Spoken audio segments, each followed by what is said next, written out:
एक धूप भरी सुबह टोक्यो डंजियन के पहले तल पर एक खुली जगह में चमकदार सिल्वर स्लाइम्स प्रकट हुए। ये बेहद दुर्लभ राक्षस थे, जिनकी चमक सूरज की रोशनी में और भी तेज हो रही थी। पेड़ों के पीछे छिपकर दो युवक इन स्लाइम्स को देख रहे थे। एक ने धीमी आवाज में अपने साथी से कहा, "श्श, शांत रहो। अगर तुम इन्हें छोड़ दोगे तो सब ठीक रहेगा।" लेकिन उसका साथी उसकी बात मानने को तैयार नहीं था। वो बिना सोचे समझे खुली जगह की ओर दौड़ पड़ा। "रुक जा!" युवक ने चिल्लाकर उसे रोकने की कोशिश की, लेकिन उसका साथी सुनने को तैयार नहीं था। वो तेजी से स्लाइम्स की ओर बढ़ रहा था। अगले ही पल एक जोरदार प्रहार हुआ। उसने अपनी तलवार से एक स्लाइम के कोर को दो टुकड़ों में चीर दिया। तलवार बाएं दाएं चल रही थी और कुछ ही सेकंड में सिल्वर स्लाइम्स का नामो निशान मिट गया।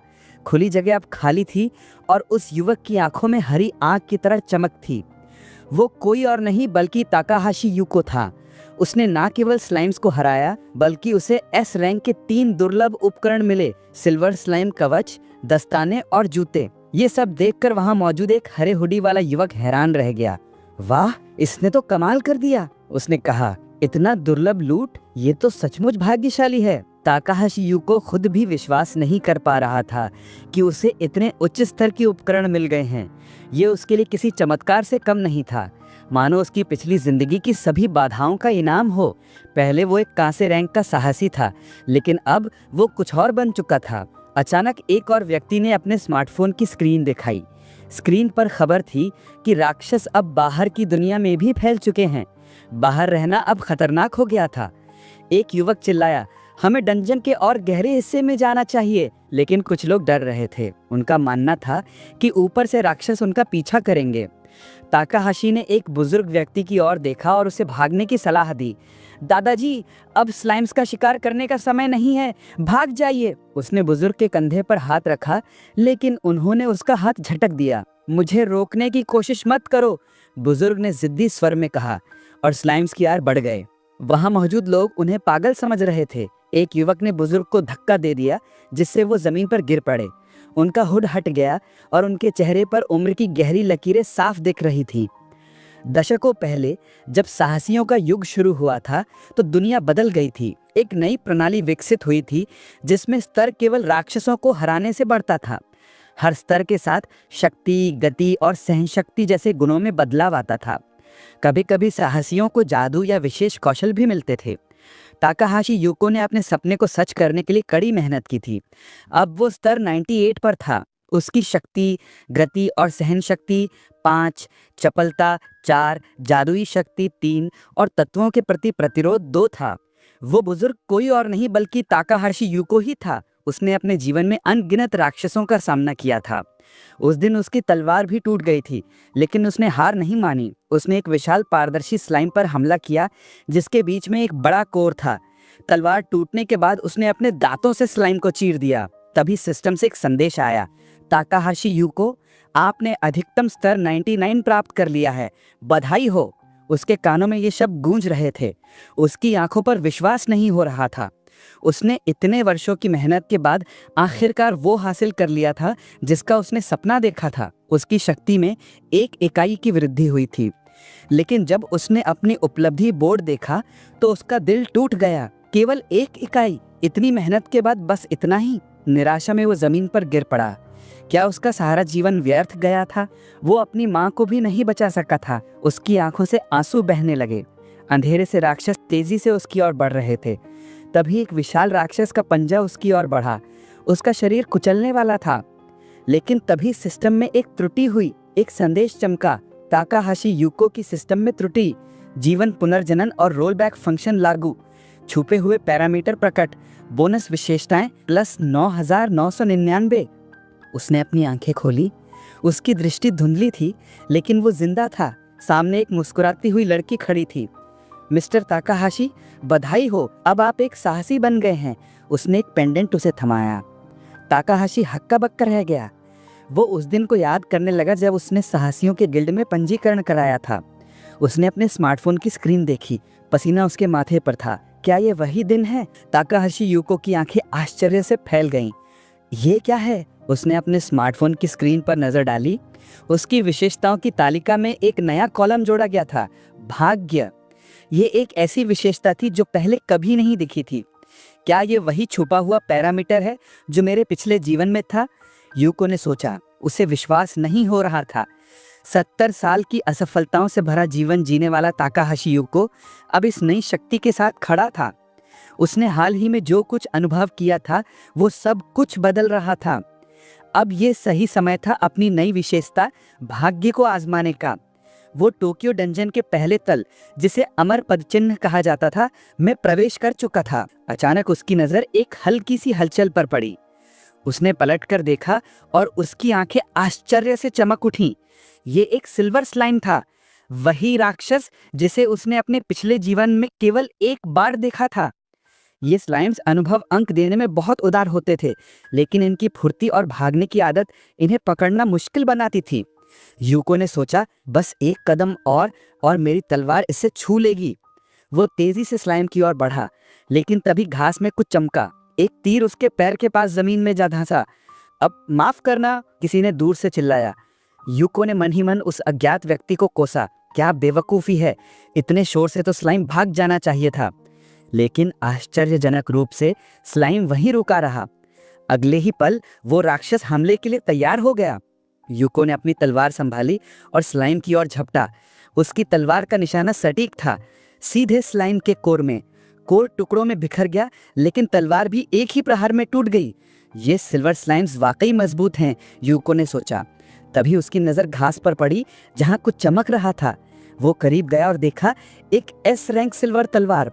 इसकी विशेषता थी 30% चकमा देने की संभावना के बावजूद आक्रमण शक्ति में वृद्धि। यूको का दिल खुशी से झूम उठा। ये तो शानदार शुरुआत है, उसने मुस्कुराते हुए कहा। लेकिन जैसे ही उसने आसपास देखा, वो स्तब्ध रह गया। पास की खुली जगह में 4 और सिल्वर स्लाइम्स बैठे थे। क्या मैं सपना देख रहा हूँ, उसने सोचा। ये उसका भाग्य था जो काम कर रहा था। अचानक चारों स्लाइम्स एक साथ उसकी ओर बढ़े। वे बेहद आक्रामक थे। यूको ने अपनी नई तलवार संभाली और लड़ाई शुरू हो गई। एक के बाद एक उसने सटीक प्रहार किए। हर प्रहार एक क्रिटिकल हिट था। कुछ ही मिनटों में सभी स्लाइम्स हार गए। घास पर अब एक शानदार कवच चमक रहा था। ये भाग्य वाकई कमाल है, यूको ने हंसते हुए कहा। अगले 1 घंटे तक यूको ने 10 और सिल्वर स्लाइम्स का सामना किया। हर राक्षस से उसे दुर्लभ लूट मिली। अब ये स्पष्ट हो गया था कि उसकी नई विशेषता भाग्य कोई खाली शब्द नहीं था। थककर वो घास पर लेट गया, आसमान की ओर देखते हुए। अब मेरे पास ये शक्ति है, मैं एक असाधारण इंसान बन सकता हूँ। मैं अपनी माँ को बचा सकता हूँ, अपनी बहन नोजोमी को खुशियाँ दे सकता हूँ। 70 साल की अकेली जिंदगी के बाद यूको को फिर से एक परिवार मिल गया था। उसका घर अपार्टमेंट नंबर 203, जिसके दरवाजे पर ताकाहाशी लिखा था, उसका इंतजार कर रहा था। यूको के हाथ कांप रहे थे जब वो अपने घर के दरवाजे की ओर बढ़ा। उसका दिल जोर जोर से धड़क रहा था। शांत हो यूको, उसने खुद को तसल्ली दी। जैसे ही उसने दरवाजे का हैंडल पकड़ा, वो अचानक खुल गया। सामने उसकी छोटी बहन नोजोमी खड़ी थी। उसकी आंखों में खुशी की चमक थी। भैया, उसने चहकते हुए कहा। यूको ने बिना कुछ सोचे नोजोमी को गले लगा लिया। नोजोमी थोड़ी हैरान थी। ये क्या हो रहा है भैया, कोई छिपा कैमरा तो नहीं? उसने हंसते हुए पूछा। यूको ने उसे और जोर से गले लगाया। इस बार मैं किसी को भी तुम्हें या माँ को चोट नहीं पहुंचने दूंगा, उसने मन ही मन कसम खाई। उसने नोजोमी को अपनी पूरी कहानी सुनाई, पिछला जीवन, सिल्वर स्लाइम्स और उसकी नई शक्ति। नोजोमी की आंखें आश्चर्य से चमक उठी। क्या हम सचमुच माँ को बचा सकते हैं, उसने पूछा। बिल्कुल, यूको ने मुस्कुराते हुए कहा। बस थोड़ी सी मेहनत और चाहिए। अगले दिन यूको ने अपने दुर्लभ लूट को नीलामी में बेच दिया। उसने 10 मिलियन की बोली लगाकर एक उच्च गुणवत्ता वाली हीलिंग पोशन खरीदी। फिर वो और नोजोमी अस्पताल की ओर चल पड़े, जहां उसकी माँ भर्ती थी। जैसे ही उन्होंने कमरे का दरवाजा खोला, माँ ने कमजोर लेकिन प्यार भरी आवाज में पूछा, तुम दोनों कैसे हो? यूको ने मुस्कुराते हुए जवाब दिया, माँ, हमें आपके बारे में पूछना चाहिए, आप कैसी हैं? नोजोमी ने एक डिब्बा खोला और अपनी माँ को स्वादिष्ट मिठाइयाँ दिखाईं। माँ ने हल्के से डांटते हुए कहा, तुम्हें मेरे लिए इतना खर्चा नहीं करना चाहिए था। इस पैसे से तुम दोनों को कुछ खाना चाहिए था। यूको ने अपनी माँ का हाथ थामकर कहा, माँ, अब आपको पैसे की चिंता करने की ज़रूरत नहीं है। नोजोमी ने उत्साह से जोड़ा, और हमारे पास आपके लिए एक और तोहफा है। माँ का चेहरा आश्चर्य से भर गया। कैसा तोहफा? उन्होंने पूछा। यूको ने एक छोटी शीशी निकाली और कहा, मुझे पता है ये थोड़ा अजीब लगता है, लेकिन माँ आपको इसे पीना होगा। नोसोमी ने समझाया, भैया ने डंजन में पैसे कमाए और ये आपके लिए खरीदा। माँ हैरान थी। यूको, तुम तो अभी अभी अभी साहसी बने हो, इतने पैसे कैसे कमा लिए? यूको ने हंसते हुए कहा, बस थोड़ा भाग्य मेरे साथ था। डंजन एक बड़ा लॉटरी है माँ। उसने फिर से शीशी को माँ की ओर बढ़ाया। माँ ने बिना किसी भैंस के शीशी का ढक्कन खोला और अमृत को धीरे धीरे पी लिया। अगले ही पल एक चमत्कार हुआ। माँ का शरीर हल्की सुनहरी चमक से भर उठा। यूको और नोसोमी की नजरें अपनी माँ पर टिकी थीं। माँ ने गहरी सांस ली और कहा, मुझे ऐसा लग रहा है जैसे मेरे कंधों से कोई भारी बोझ उतर गया हो। सांस लेना अब आसान है। यूको ने राहत की सांस ली और मुस्कुराया। नोसोमी ने उछलते हुए कहा, भैया तुमने कमाल कर दिया। माँ ने हंसते हुए कहा, लेकिन इस दवा का स्वाद तो बहुत खराब था। यूको ने तुरंत एक मिठाई माँ को दी ताकि वो उस कड़वे स्वाद को भूल सकें। जब डॉक्टर ने माँ की जांच की तो उन्होंने आश्चर्य से कहा, आपके लक्षण कम हो गए हैं और बीमारी का बढ़ना रुक गया है। आपको बस थोड़े समय के लिए पुनर्वास की जरूरत है। कुछ समय बाद माँ पूरी तरह ठीक होकर घर लौट आईं। यूको, नोसोमी और उनकी माँ फिर से एक छत के नीचे रहने लगे। ये किसी खुशहाल सपने जैसा था। एक शाम रात के खाने के बाद माँ ने खुद बर्तन धोने शुरू कर दिए। घर की दीवारों जैसा सुकून कहीं नहीं। उन्होंने मुस्कुराते हुए कहा। नोसोमी अपनी माँ की खुशी देखकर फूली नहीं समा रही थी, लेकिन यूको के चेहरे पर एक गंभीर भाव था। नोसोमी ने हैरानी से पूछा, भैया क्या बात है? यूको ने गहरी सांस ली और बोला, ये अमृत केवल अस्थायी उपाय है। ये माँ की बीमारी को पूरी तरह ठीक नहीं कर सकता। नोसोमी का चेहरा उदास हो गया। तो अब हम क्या करें? यूको ने समझाया, हमें एक असली जादुई अमृत चाहिए। वो दुनिया का सबसे बड़े साहसी द्वारा खोजा गया एक अनोखा आइटम है जो डंजन की 50वें तल पर मिलता है। इसे किसी भी कीमत पर नहीं खरीदा जा सकता। नोसोमी ने पूछा, क्या तुम उस टीवी पर दिखाए गए आइटम की बात कर रहे हो जो बस उसे इस्तेमाल कर सकता है जिसने उसे पाया? हाँ बिल्कुल, यूको ने कहा, वही मेरा लक्ष्य है। नोसोमी ने चिंता से पूछा, लेकिन क्या तुम इतनी गहराई तक जा पाओगे? वहां तो भयानक खतरे हैं। यूको ने मुस्कुराते हुए कहा, सैद्धांतिक रूप से ये असंभव है। मैं रास्ते में मर सकता हूँ। नोसोमी का चेहरा और उदास हो गया, लेकिन यूको ने उसे रोका। मैंने कहा न केवल सैद्धांतिक रूप से, मेरे पास भाग्य है और मेरे पिछले जीवन का ज्ञान भी। यूको ने बताया, मैंने सुना है कि 20वें तल का बॉस, एक प्राचीन गोलम, कभी कभी ये अमृत देता है, लेकिन उसका प्रकट होना बेहद दुर्लभ है। हमें एक दुर्लभ महाराक्षस से एक दुर्लभ आइटम चाहिए। ये पूरी तरह भाग्य का खेल है।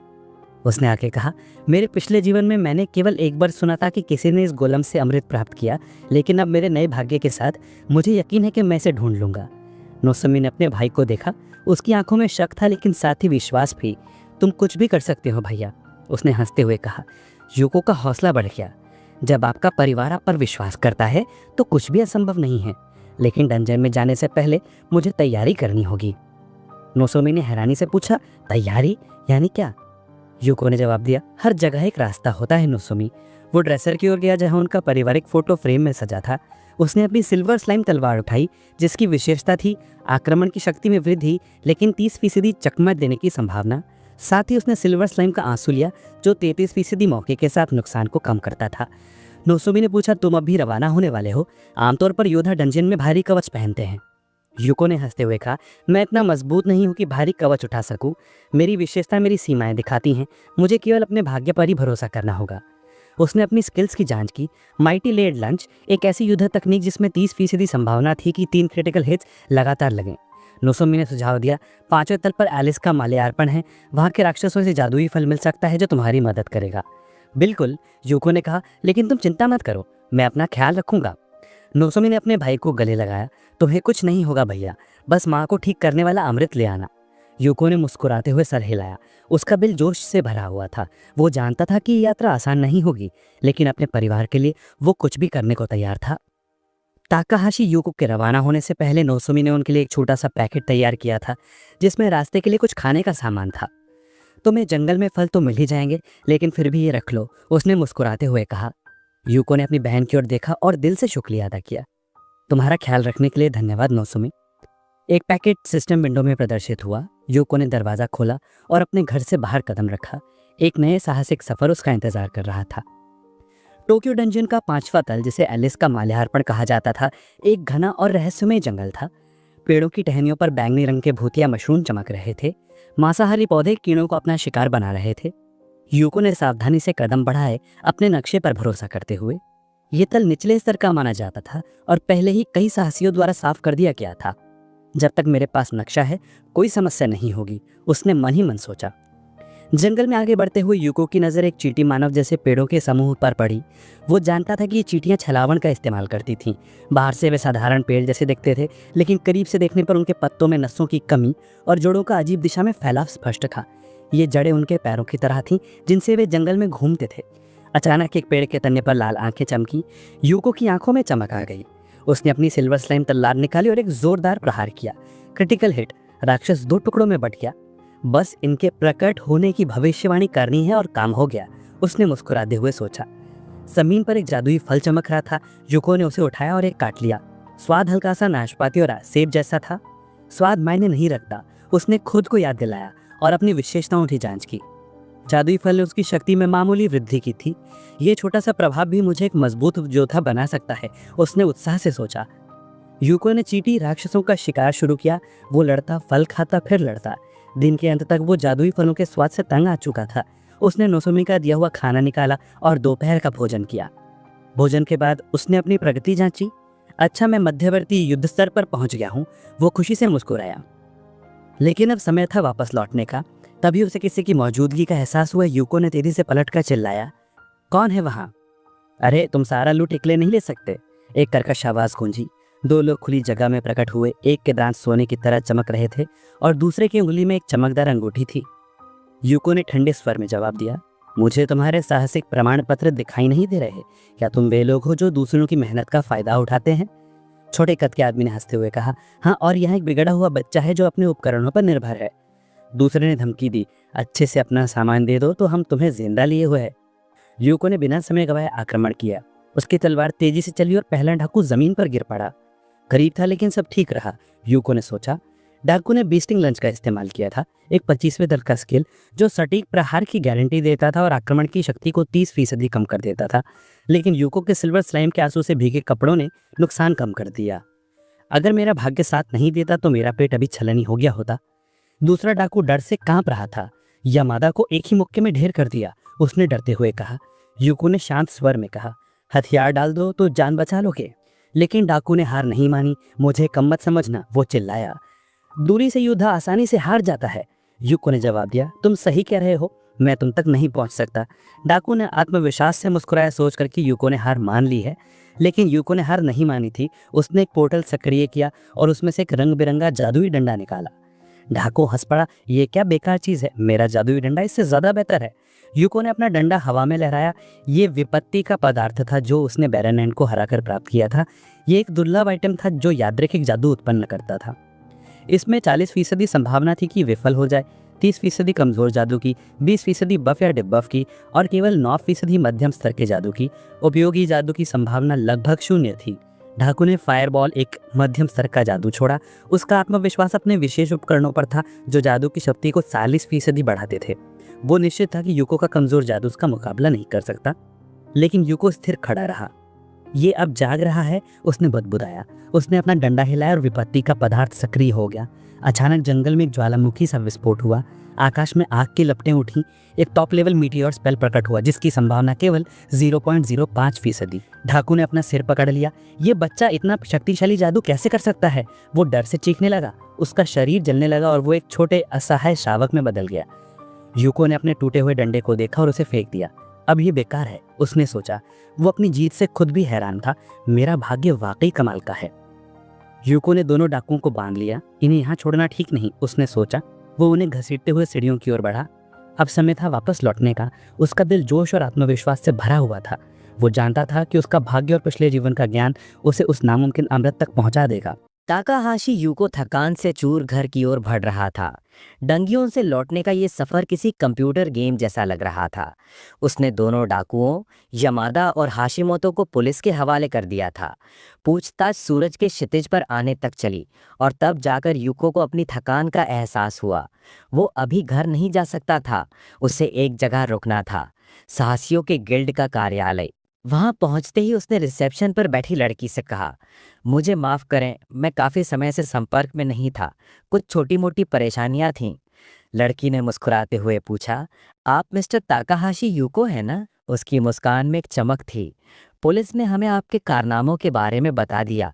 आपकी जीत पर बधाई हो। उसने बताया कि यूको का रैंक अब कांस्य से बढ़कर सिल्वर हो गया है। यूको अवाक रह गया। जरूर कोई गलती हुई होगी, उसने सोचा। मैंने तो कुछ खास नहीं किया। सिल्वर रैंक हासिल करना आसान नहीं था। प्रतिभाशाली साहसियों को भी इसके लिए कम से कम 3 साल लगते थे। इसके लिए दुर्लभ वस्तुएं जमा करनी पड़ती थीं, कई राक्षसों को हराना पड़ता था और गिल्ड के लिए महत्वपूर्ण योगदान करना पड़ता था। लेकिन रिसेप्शनिस्ट ने स्पष्ट किया, कोई गलती नहीं हुई मिस्टर ताकाहाशी। आपने क्रिम्सन हैंड्स गिरोह के 2 अपराधियों को पकड़ा। ये कोई छोटी उपलब्धि नहीं है। यूको को यकीन नहीं हो रहा था। तो उन नीचों को पकड़ने से मुझे इतने अंक मिले कि मैं सिल्वर रैंक तक पहुंच गया? उसने मन ही मन सोचा। लड़की ने आगे कहा, आपने बहुत मेहनत की है। वे दोनों अपराधी सिल्वर रैंक के साहसियों के बराबर ताकत रखते थे। यूको को आश्चर्य हुआ। अगर मेरा भाग्य साथ ना देता तो शायद मैं मुसीबत में पड़ जाता। उसने सिल्वर पेंडेंट को हाथ में लिया और कहा, मैं तो बस भाग्यशाली था। लड़की ने हंसते हुए जवाब दिया, फिर वही विनम्रता। ये सिल्वर रैंक के साहसी को शोभा देता है। हम आपके डंग्योन के निचले तलों पे और कारनामे देखने को उत्सुक हैं। उसने बताया कि कांस्य रैंक के साहसी 10वें तल तक, सिल्वर रैंक वाले 30वें तल तक जा सकते हैं और गोल्ड रैंक वालों पर कोई प्रतिबंध नहीं होता। यूको ने सिल्वर पेंडेंट को गले में डाला। उसका लक्ष्य कम से कम 20वें तल तक पहुंचना था, जहां प्राचीन गोलेम से वो जादुई अमृत मिल सकता था। लड़की ने चेतावनी दी, मुझे आप पर भरोसा है, लेकिन 20वां तल बहुत खतरनाक है। अकेले वहां जाना ठीक नहीं है। यूको ने उसकी चिंता के लिए धन्यवाद दिया और मुस्कुराते हुए बाहर की ओर बढ़ गया। मैं इतनी जल्दी बड़ा हो गया। उन डाकुओं से मुलाकात भी मेरे भाग्य का हिस्सा थी। अचानक किसी ने उसे पुकारा। यूको ने पलट कर देखा। एक वृद्ध व्यक्ति, जिसने टोपी और सिलेंडर हैट पहन रखी थी। क्या आपके पास मेरे लिए 1 मिनट है? उसने पूछा। यूको रुक गया। जी बताइए। बुजुर्ग ने पूछा, क्या आप वही साहसी हैं जिसने उन अपराधियों को पकड़ा? उसने 2 नाम लिए, यमादा जिम्बे, 20 साल, 180 सेंटीमीटर, चोर और हत्यारा, इनाम 10 लाख येन, और हाशिमोतो हिरोशी, 30 साल, 150 सेंटीमीटर, चोर और हत्यारा, इनाम 10 लाख येन। यूको ने जवाब दिया, हाँ, उन्होंने मुझ पर हमला किया था। बुजुर्ग का चेहरा टोपी की छाया में छिपा था, लेकिन उसकी आवाज कांप रही थी। उसने यूको का हाथ पकड़ा और कहा, धन्यवाद। उन नीचों ने मेरे बेटे को मार डाला था। पुलिस उनके करीब भी नहीं पहुंच पाई, लेकिन आपने उन्हें पकड़ लिया। उसकी आंखों में आंसू थे। यूको ने शांत स्वर में कहा, इसकी जरूरत नहीं, मैंने तो बस एक साहसी का कर्तव्य निभाया। बुजुर्ग ने गहरे सम्मान से सिर झुकाया। अब मैं अपने बेटे की कब्र पर अच्छी खबर ले जा सकता हूँ। यूको का दिल भर आया। पिछले जीवन में मुझे कभी इतनी कृतज्ञता नहीं मिली, उसने सोचा। वो अपने हाथों को देखने लगा। ऐसी बातें सुनना वाकई सुखद था। लेकिन तभी एक विचार ने उसे झकझोर दिया। अगर सब कुछ वैसा ही रहा जैसा पिछले जीवन में था, तो ये दुनिया नष्ट हो जाएगी। वो समय तब आएगा जब यूको बूढ़ा हो चुका होगा। क्या मैं कुछ नहीं करूंगा ये जानते हुए कि क्या होने वाला है? उसने सोचा। लेकिन अगले ही पल उसने खुद को टोका, नहीं यूको, अभी तू बहुत कमजोर है। दुनिया की रक्षा का सपना देखने से पहले अपनी माँ को बचा। वो अपने सिर को पकड़कर भावनाओं को शांत करने की कोशिश करने लगा। उसका लक्ष्य स्पष्ट था, सबसे पहले अपनी माँ के लिए जादुई अमृत ढूंढना। इधर एक अंधेरे डंजियन में मशाल की रोशनी में एक आदमी गुस्से से चिल्ला रहा था। एक बड़े पत्थर पर रखी मिट्टी के तेल की लालटेन विभिन्न आकार के डागरों को रोशन कर रही थी। वो आदमी क्रिम्सन हैंड्स गिरोह का सरदार था। वो मेज पर मुक्के मार रहा था। ये कैसे हो सकता है कि कोई यमादा और हाशिमोतो को हरा दे? उसने गुस्से में कहा। उसकी नज़र मेज पर पड़ी अखबार पर गई, जिसमें यूको की तस्वीर थी। उसने एक डागर उठाया और यूको के चेहरे पर जोर से प्रहार किया। मैं तुम्हें खत्म कर दूंगा, उसने दांत पीसते हुए कहा। लेकिन फिर वो शांत हुआ। इस लड़के में अकेले यमादा और हाशिमोतो को हराने की ताकत है, ये साधारण नहीं है, उसने सोचा। लेकिन मेरे पास अपने तरीके हैं। उसका भाग्य अब खत्म हो चुका है। क्रिम्सन हैंड्स का सरदार उससे बदला लेगा। कुछ समय बाद युकितो ने अपनी यात्रा फिर से शुरू की। वो जल्द ही डंजन की 15वीं मंजिल पर पहुंच गया। वो एक ऊंचे पठार पर खड़ा था, चारों ओर नजर दौड़ाता हुआ। ये थी लोनली माउंटेन ऑफ डेथ की चोटी। यहाँ संकरे रास्ते, खतरनाक ढलाने और भौगोलिक जटिलताएं इसे बेहद खतरनाक बनाती थी। युकितो ने देखा कि कुछ लोग समूह बनाकर इस क्षेत्र को पार करने की कोशिश कर रहे थे। उसने सोचा, 15वीं मंजिल पर नजरों से बचना आसान है। शायद यही वजह है कि यहाँ अपराधी छिपे रहते हैं। अचानक उसकी तलवार का वार एक चट्टान पर इतनी जोर से पड़ा कि आसपास के सभी लोगों का ध्यान उसकी ओर गया। युकितो ने मन ही मन सोचा, ये जगह अकेले शिकार करने वालों के लिए एकदम सही है।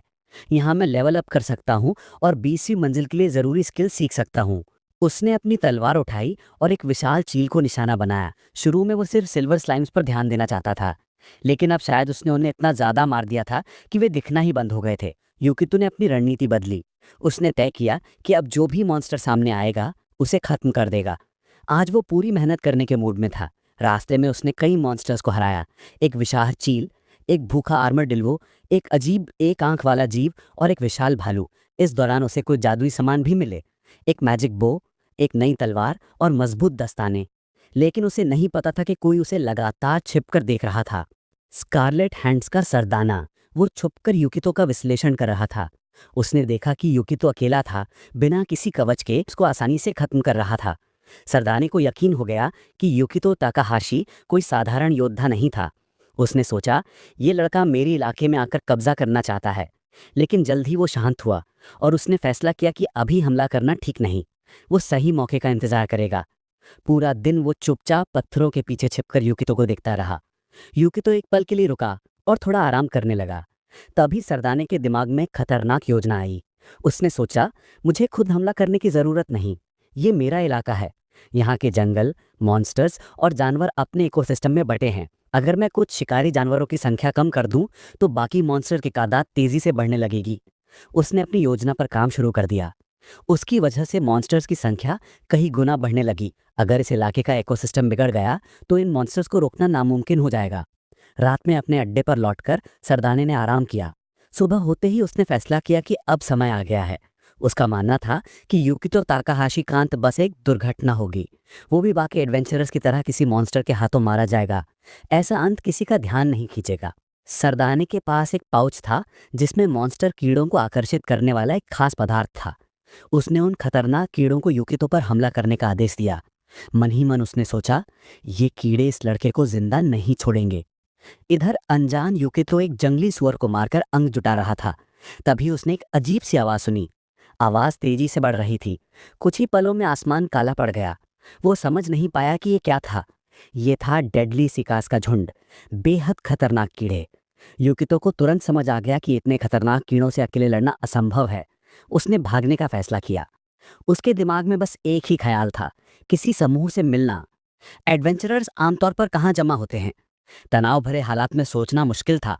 फिर उसे याद आया, पिछले जीवन में मैंने सुना था कि इस मंजिल पर कहीं एक सप्लाई बेस है। जब से ये बेस बना, लोनली माउंटेन ऑफ डेथ की चोटी को पार करना आसान हो गया था। उसने अपने नक्शे पर नजर डाली, लेकिन उसमें बेस का कोई निशान नहीं था। तभी उसके सामने एक विशाल खाई आ गई। उसे पार करना जरूरी था। समय बर्बाद करने का मौका नहीं था। अपनी तलवार की मदद से उसने खड़ी चट्टान पर नीचे उतरना शुरू किया। जमीन पर पहुंचते ही उसने पास की एक और चट्टान पर चढ़ाई शुरू की। उसे लगा शायद यहीं कहीं बेस होगा, क्योंकि मिट्टी का रंग अलग था। वो रुका और जोर से चिल्लाया, बाहर बहुत सारे मॉन्स्टर्स हैं, मुझे मदद चाहिए। लेकिन चट्टान की दीवार जस की तस थी। उसने पीछे मुड़कर देखा।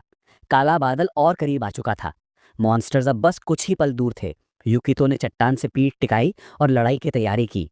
तभी उसके दिमाग में एक आखिरी विचार आया, क्यों ना इस रास्ते को काट कर देखा जाए। उसने तलवार से चट्टान पर वार किया।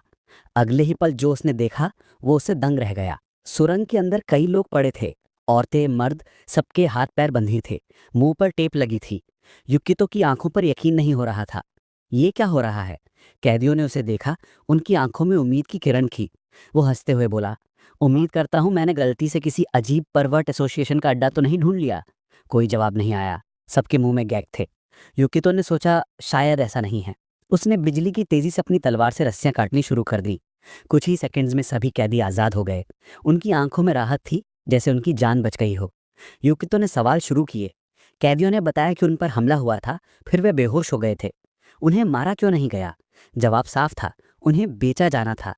युकितो सोच में पड़ गया, क्या मैंने किसी आपराधी क्रॉलर का ठिकाना ढूंढ लिया है? ये जगह तो सप्लाई बेस होनी चाहिए थी। फिर उसे समझ आया, शायद ये जगह बाद में सप्लाई बेस बनी थी।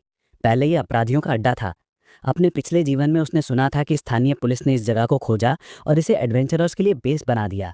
यूको को याद आया कि उसके पिछले जीवन में पिछले 10 साल वो केवल स्लाइम्स का शिकार करने में डूबा रहा था। समय के साथ उसकी समय की समझ कम हो गई थी, लेकिन अब वो खुद को रोकने की कोशिश करता। ये आत्मनिरीक्षण का समय नहीं है, उसने मन ही मन कहा। अभी मुझे इन भयानक कीड़ों से बचने का रास्ता ढूंढना है। उसके सामने कुछ कैदी थे जिन्हें उसने पकड़ा था। वो निहत्थे थे और ये अप्रत्याशित मुलाकात उसे हैरान कर रही थी। अब समय है खुद को संभालने का और तुरंत कार्यवाही करने का, युको ने सोचा। उसने कैदियों की ओर देखा और गंभीर स्वर में कहा, मैं आपकी स्थिति समझता हूँ, लेकिन आपको एकजुट होकर मेरी बात सुननी होगी। उसने आसमान की ओर इशारा किया। देखो, एक घातक सिकास कीड़ों का बादल हमारी ओर बढ़ रहा है। अगर हम अभी नहीं चेते तो बच निकलना असंभव हो जाएगा। 15वें तल पर शिकारी कीड़े इतने थे कि बच पाना मुश्किल लग रहा था। कैदियों ने गुफा के बाहर झांका और उनकी आंखें आश्चर्य से फैल गईं। भीड़ में दहशत फैल गई। इतने सारे राक्षस, एक लड़की ने कहा। हमारे पास हथियार भी नहीं है, इसका कोई मतलब नहीं।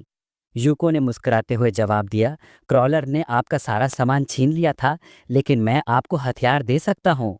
उसने सिस्टम सक्रिय किया और राक्षसों को हराने से मिले पुरस्कारों को बाहर निकाला। गुफा में तलवारें, धनुष, ढाल और तरह तरह के कवच प्रकट हुए। पूर्व कैदी ये सब देखकर अवाक रह गए। एक लड़की ने आश्चर्य से कहा, ये सब तो बहुत दुर्लभ है। दूसरों ने सवाल किया, आपने ये सब कहाँ से पाया? आप कौन हैं? यूको ने मुस्कुराते हुए कहा, मैं बस ताकाहाशी यूको हूँ। ये हथियार आपके लिए हैं। मैं इनके बदले कुछ नहीं मांगता, सिवाय इसके कि आप मेरे नेतृत्व को स्वीकार करें। कैदियों ने बिना बहस के सहमति दे दी। आखिरकार यूको उनकी जान बचा रहा था।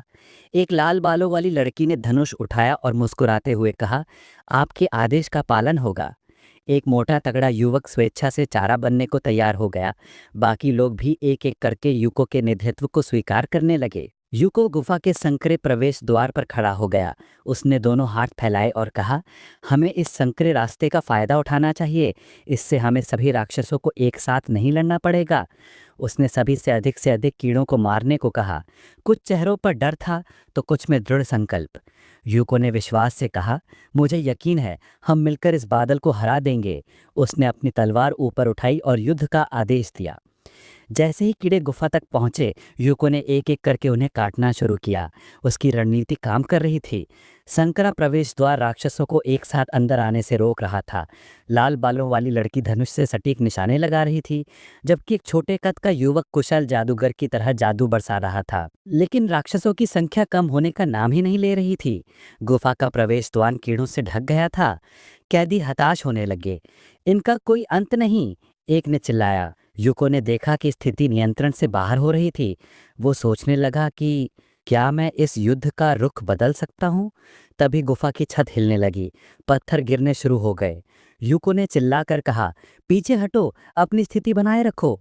सब लोग गुफा की गहराई में भागे। राक्षसों की संख्या बढ़ती जा रही थी और कोई अंत दिखाई नहीं दे रहा था।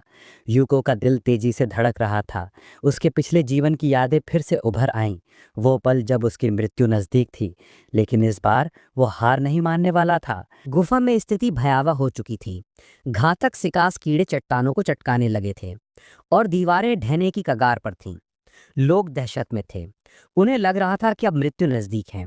ताकाहाशी यूको ने तेजी से चारों ओर नजर दौड़ाई, स्थिति का आकलन करने की कोशिश करते हुए। ऑडिट अधूरा है, यह भरोसेमंद नहीं, उसने सोचा। तभी उसकी नजर एक टनल के पास फर्श पर पड़े विस्फोटक पर पड़ी। यह हमारी जान बचा सकता है, उसने उत्साह से सोचा। क्रॉलर्स ने शायद इसका इस्तेमाल टनल को चौड़ा करने के लिए किया होगा। वह तेजी से विस्फोटक की ओर बढ़ा और उसे उठा लिया। उसने जोर से चिल्लाकर सबको संबोधित किया, सब सुनो, गुफा में और विस्फोटक ढूंढो, यह हमारी आखिरी उम्मीद है। एक युवक ने जवाब दिया, विस्फोटक? हाँ, इसे हथियार की तरह इस्तेमाल किया जा सकता है। लड़कियां भी दौड़ पड़ी। सभी को इसमें अपनी जान बचाने की संभावना दिख रही थी। कई घंटों तक उन्होंने सिकास कीड़ों के खिलाफ जानलेवा युद्ध लड़ा। यह बेहद कठिन था, लेकिन अपनी जिंदगी के लिए लड़ना इसके लायक था। इस दौरान गुफा का केवल 1/3 हिस्सा बचा था। लोग अब और पीछे नहीं हट सकते थे। एक लड़की ने हाफते हुए कहा, मेरी सारी जादुई शक्ति खत्म हो चुकी है। दीवारें ढहने की कगार पर थीं।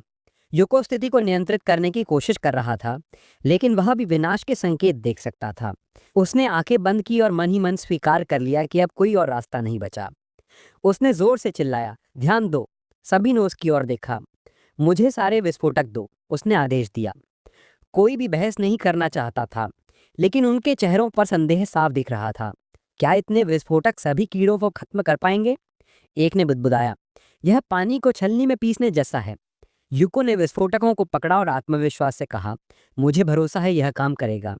उसका प्लान था गुफा को उड़ा देना। चट्टानें इन कीड़ों को कुचल देंगी।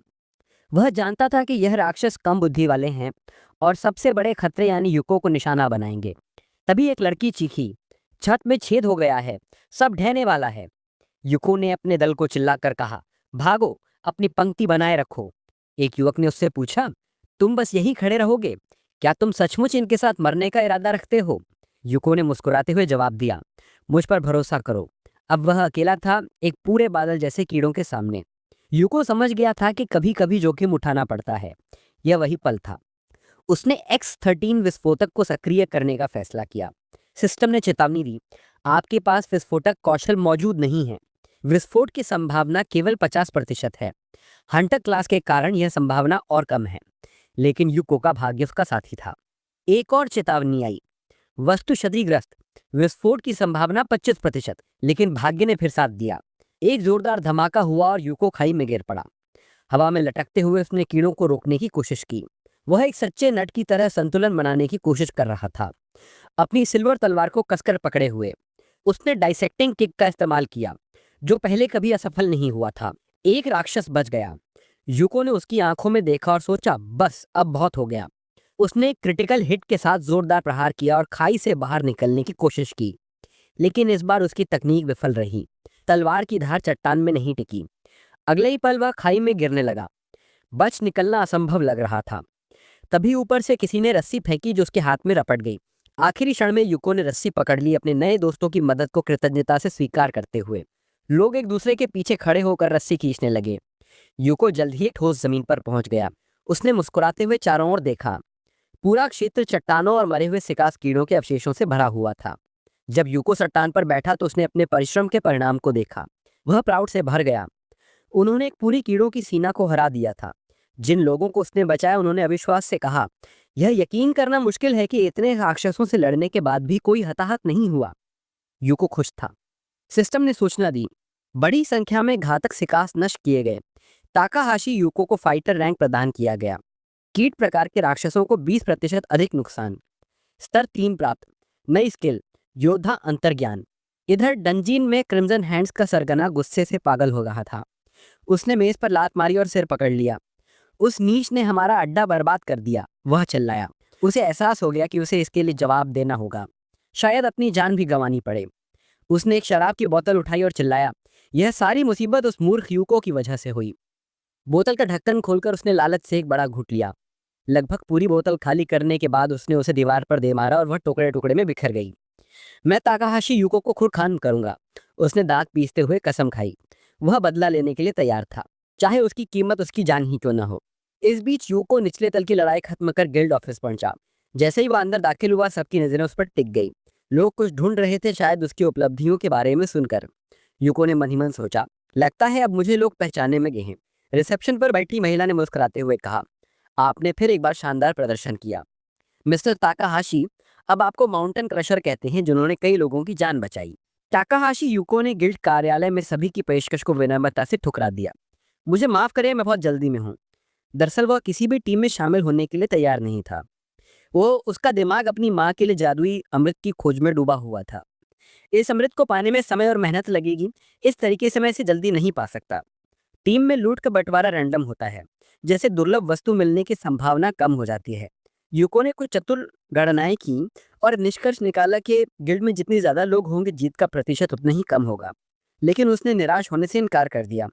पिछले जीवन में मैंने हमेशा अकेले डंजन में लड़ाई की थी, अब कुछ क्यों बदलूं। कार्यालय से अपने दिन का काम खत्म कर यूको घर की ओर बढ़ा। वहां उसकी माँ और बहन नौसोमी स्वादिष्ट नाद की खाने का उसका इंतजार कर रही थी। साहसिक कार्यक्रमों के बाद युको को भूख लग चुकी थी और घर का खाना देखकर उसका मन खुश हो गया। खाना शुरू करने से पहले सभी ने हाथ जोड़े और भोजन के लिए भगवान का धन्यवाद दिया। युको ने खाने का पहला निवाला लिया, स्वाद उसे परिचित लगा, जैसे उसने पिछले जीवन में से चखा हो। हालांकि उनका परिवार कभी धनी नहीं रहा, फिर भी वे हमेशा त्योहारों को उत्साह से मनाते थे। नोसोमी ने चहकते हुए कहा, भैया तुम्हें बधाई हो, तुम 20वें स्तर तक पहुंच गए। लेकिन उनकी माँ के चेहरे पर चिंता थी। क्या तुम्हें यकीन है कि तुम यह कर पाओगे? 20वें स्तर के बाद चुनौतियां तेजी से कठिन हो जाती हैं। नोसोमी ने फोन पर कुछ देखते हुए कहा, हाँ माँ सही कह रही हैं, केवल 15% शिकारी ही 20वें स्तर को पार कर पाते हैं। माँ ने हल्के से डांटते हुए कहा, नोसोमी खाते समय फोन मत देखो। यूको ने मुस्कुराते हुए जवाब दिया, सब ठीक है माँ, क्या आप भूल गई? मैं क्या कर सकता हूँ? माँ ने गहरी सांस ली, मुझे तुम पर गर्व है यूको।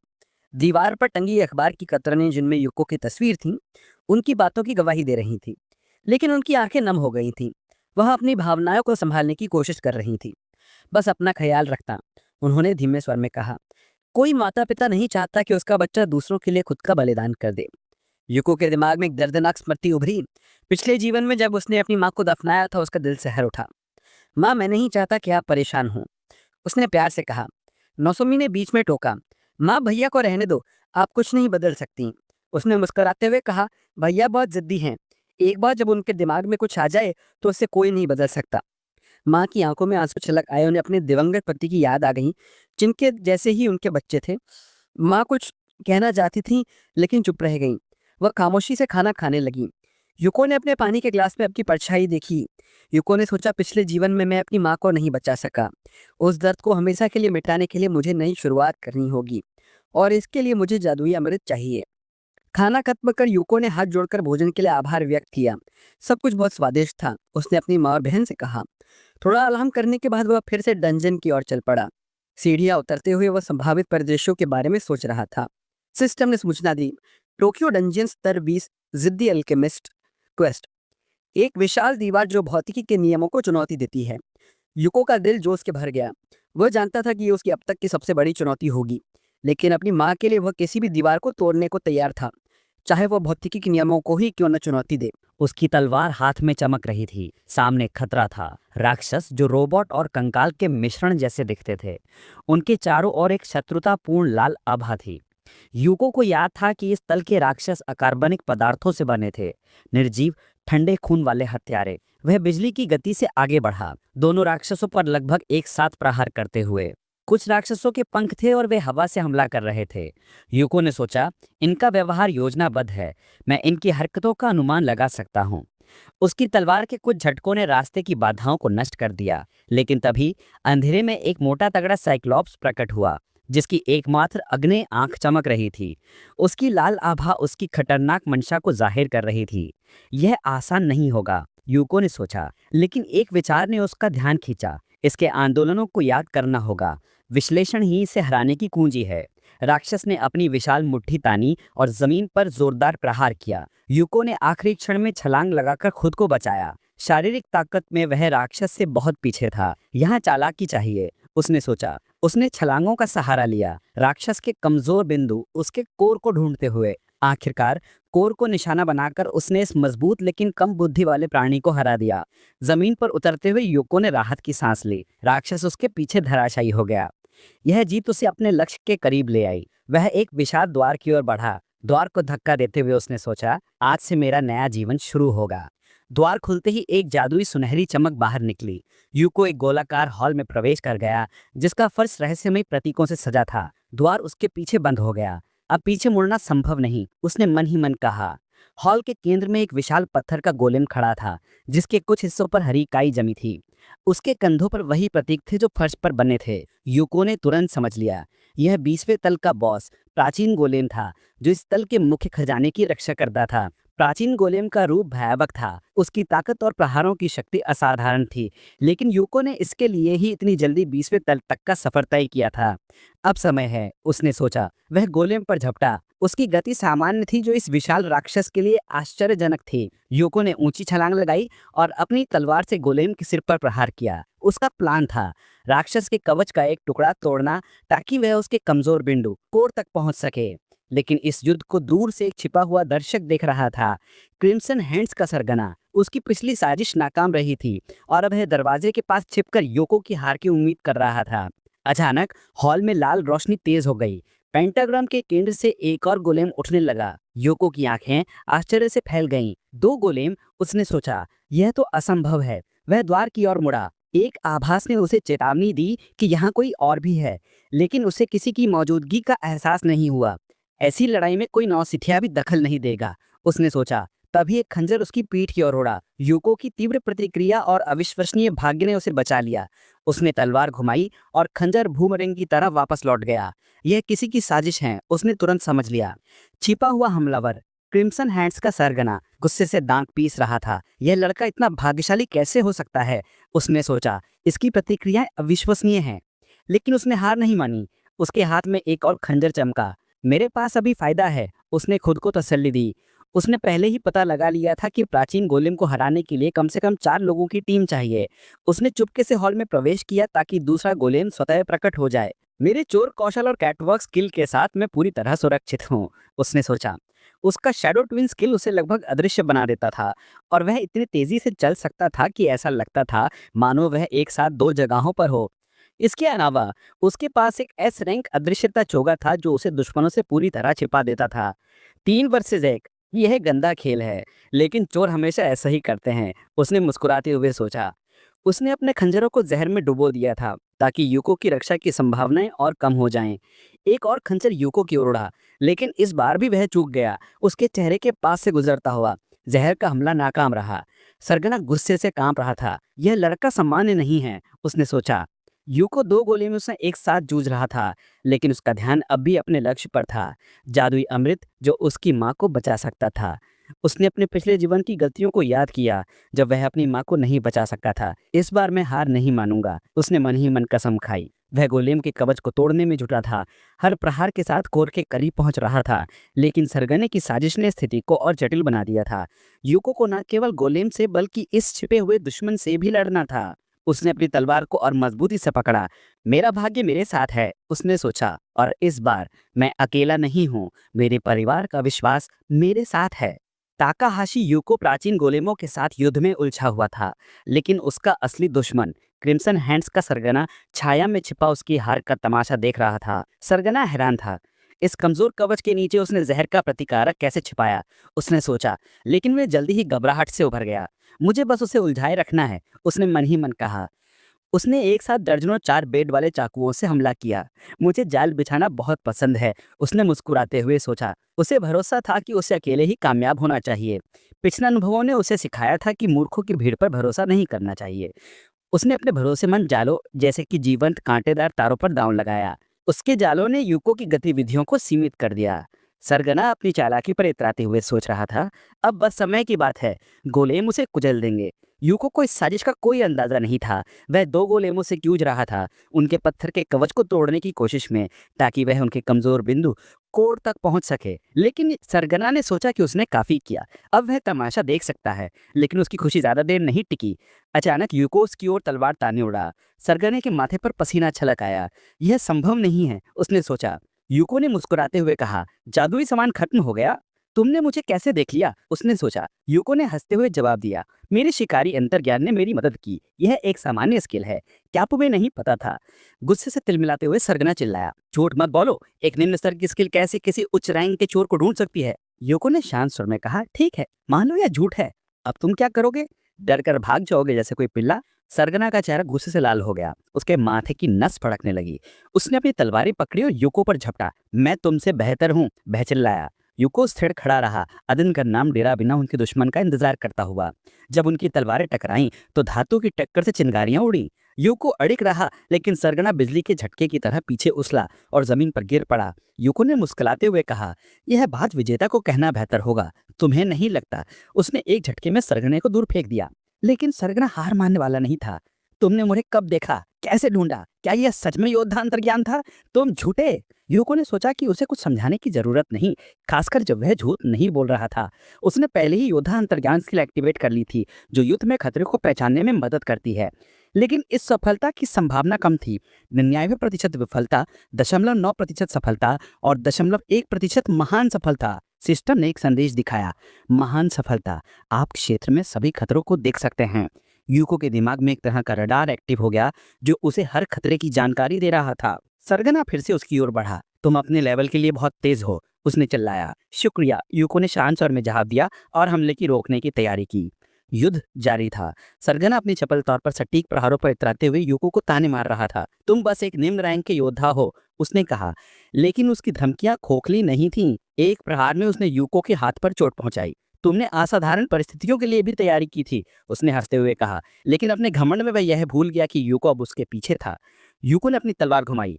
ऐसा लगा जैसे बस एक पल और वह अपने पीछा करने वाले को खत्म कर देगा। लेकिन सरगने की अपनी वृत्ति भी कम नहीं थी। उसने हवा में कलाबाजी खाई और खतरे से बच गया। तुम्हारी स्थिति अब भी गंभीर है, उसने तंज कसते हुए कहा। यूको ने जवाब नहीं दिया। उसने अपनी बीस्टिंग स्किल यूज की, जो एक गारंटेड प्रहार था। लेकिन सरगना ने हंसते हुए उसका मजाक उड़ाया। गारंटेड हमला है ना? उसने बटरफ्लाई डांस स्किल एक्टिवेट कर दी, जो यूको को भ्रमित कर रही थी। अब सरगना एक साथ कई जगहों पर दिख रहा था। क्या मैं फिर से चूक गया? यूको ने सोचा। तभी सरगने ने फिर हमला किया। जमीन से उछलकर उसकी ओर बढ़ा। यह चकमा देने के लिए सही स्थिति है, उसने कहा। उसका हमला सफल रहा। यूको की टांग पर एक और चोट लगी। अहो, यूको ने कहा। अब वह और असुरक्षित हो गया था। सरगना अपनी सफलता पर इतराया।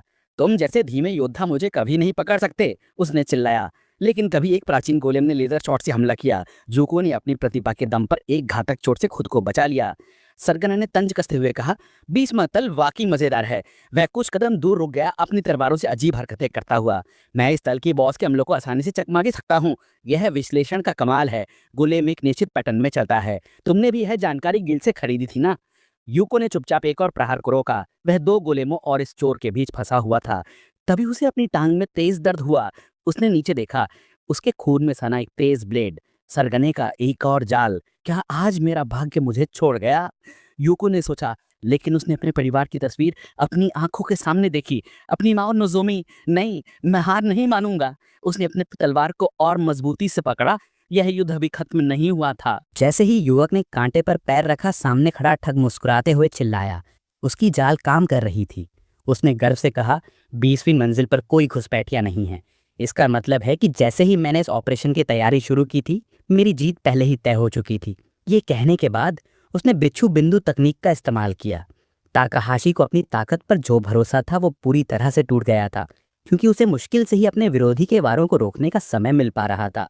एक और टक्कर के बाद वो अपने पैरों पर खड़ा नहीं रह सका। दुश्मन की तलवार से निकली माना की लहर ने उसे पीछे फेंक दिया। झटका इतना तेज था कि वो जमीन पर गिर पड़ा और बेहोश हो गया। उसकी तलवार उसके हाथ से छूटकर जमीन पर गिर गई। थोड़ी ही देर में वो होश में आया और उसे एहसास हुआ कि वो खतरे के सामने निहत्था था। थक चिल्लाया, अब सब खत्म हो गया। उसे यकीन था कि अब उसकी जीत निश्चित है। उसकी दोनों तलवारें तेजी से ताकाहाशी की तरफ बढ़ रही थी। ताकाहाशी डर से कांपता हुआ देखा, लेकिन अगले ही पल उसके चेहरे का भाव पूरी तरह से बदल गया। उसने दुश्मन को अपनी जीभ दिखाते हुए कहा, मैं मजाक कर रहा था। फिर उसने हाथ घुमाया और अपना जाल सक्रिय कर दिया। अगले ही पल ठग एक बैंगनी गोले में फंस गया। वो यकीन नहीं कर पा रहा था कि वो ग्रेविटी ट्रैप में फंस चुका है। युवक ने मुस्कुराते हुए कहा, तुम कह रहे थे कि यहाँ कोई अनियमित सेनाएं नहीं हैं, लेकिन ऐसा नहीं लगता है ना? ठग खुद से सोचने लगा कि वो अपने मुंह को काबू में क्यों नहीं रख पा रहा है। ताकाहाशी ने कहा, जो जानकारी तुम्हारे पास है वो सिर्फ सामान्य हालातों में काम करती है। किसी को उम्मीद नहीं थी कि कोई पागल लड़का 20वीं मंजिल के बॉस से लड़ने आ जाएगा। तभी एक प्राचीन योद्धा ने उस स्थान पर वार किया जहां ठग फंसा हुआ था। ताकाहाशी मुश्किल से बच पाया। वो लगातार बोलता जा रहा था, अब तो प्रबंधन भी बदल चुका है क्योंकि ये डबल रेड है। उसने ठग का मजाक उड़ाया, तुम खुद को चोर कहते हो और ट्रैप भी नहीं देख पाए। ठग को यकीन ही नहीं हो रहा था। वो चीख पड़ा, ये असंभव है। तू तो एक कमजोर योद्धा है। तुझे तो जैसे सबको जैसा होना चाहिए था वैसा ही होना चाहिए था। उसे आसपास के खतरों का एहसास ही नहीं हुआ। तभी बॉस का जोरदार हमला सीधे ठग के चेहरे पर पड़ा। हमला इतना जबरदस्त था कि ग्रेविटी ट्रैप टूट गया और वो जमीन पर जा गिरा। जमीन पर पड़े पड़े मुश्किल से सांस लेते हुए उसने कहा, बहुत दर्द हो रहा है। 20वीं मंजिल का बॉस उसे अपनी विशाल उंगलियों से उठाता है और हवा में ऊपर ले जाके छोड़ देता है। ठग पत्थर की जमीन पर जोर से गिरता है। उसके खून से लथपथ हाथ कांपने लगते हैं। वो बम मुश्किल बुदबुदाया, मैं बदला भी नहीं ले सका। कैसे मैंने इस कम स्तर के योद्धा के ट्रैप को नजरअंदाज कर दिया? यूको ताकाहाशी ने मुस्कुराते हुए जवाब दिया, मैंने शुरू में ही कहा था, मेरी मदद मेरे योद्धा की सिक्स्थ सेंस ने की थी। ठग खांसते हुए जमीन पर खून की लकीरें छोड़ता है। ताकाहाशी ने खुश होकर कहा, अगर एंशिएंट बॉस को हराने के बाद तू अब भी जिंदा रहा तो मैं तुझे पुलिस के हवाले कर दूंगा। लेकिन ठग उतना कमजोर नहीं था जितना वो लग रहा था। सांसें समेटते हुए वो हाथों के सहारे उठने की कोशिश करता है और जैसे खुद से कहता है, मुझे धोखा मत दो। ताकाहाशी को अब बहुत तेज सुनने की क्षमता मिल चुकी थी। वो ये फुसफुसाहट सुन लेता है। अगले ही पल ठग जोर से चिल्लाता है, तो अब मैं ही तुझे अपने साथ नर्क में ले चलूंगा। अचानक उसके शरीर पर एक लंबी बेल्ट जैसी एम्यूनेशन स्ट्रिप प्रकट होती है। वो गरजते हुए कहता है, ये चीज तुम्हारे घटिया हथियार से कहीं ऊपर है। ये नया मोड़ ताकाहाशी को चौंका देता है। वो हड़बड़ाकर पूछता है, क्या तुम पूरी तरह पागल हो चुके हो? और वो सच में पागल सा ही लग रहा था, जैसे वो उसे किसी भी कीमत पर नष्ट करना चाहता था। ठग ने सिस्टम मॉनिटर को सक्रिय किया और हाँ के बटन को दबा दिया। इसके बाद एक जबरदस्त धमाका हुआ जिसने आसपास की हर चीज को उड़ा दिया। विस्फोट की लहर और उसके साथ उड़ती मलबे की बौछार वहां तक पहुंच गई जहां युकी तो खड़ा था। उसके पैरों के नीचे की जमीन दरकने लगी, फर्श में दरारें पड़ने लगी। देखते ही देखते वो इस आपदा के केंद्र में पहुंच गया। बचने की संभावना बहुत ही कम थी। अगले ही क्षण वो किसी अंधेरे गड्ढे में नीचे गिरने लगा। फिर एक जोरदार टक्कर के साथ वो पत्थर की जमीन पर गिरा। उसके सर पर गहरी चोट लगी और वो दर्द से कराह उठा। जैसे जैसे उसकी आंखें अंधेरे में देखने की आदी होती गईं, उसने ऊपर देखा कि वो कितनी ऊंचाई से गिरा है। कहीं ऊपर आसमान की एक हल्की सी झलक दिखाई दे रही थी। उसे लगा कि अब वो उठ नहीं सकेगा। थोड़ी देर तक वहीं पड़ा रहा, फिर हिम्मत करके बैठ गया। चारों तरफ नजर दौड़ाई तो उसे विश्वास ही नहीं हुआ। यहाँ एक छिपा हुआ कमरा था।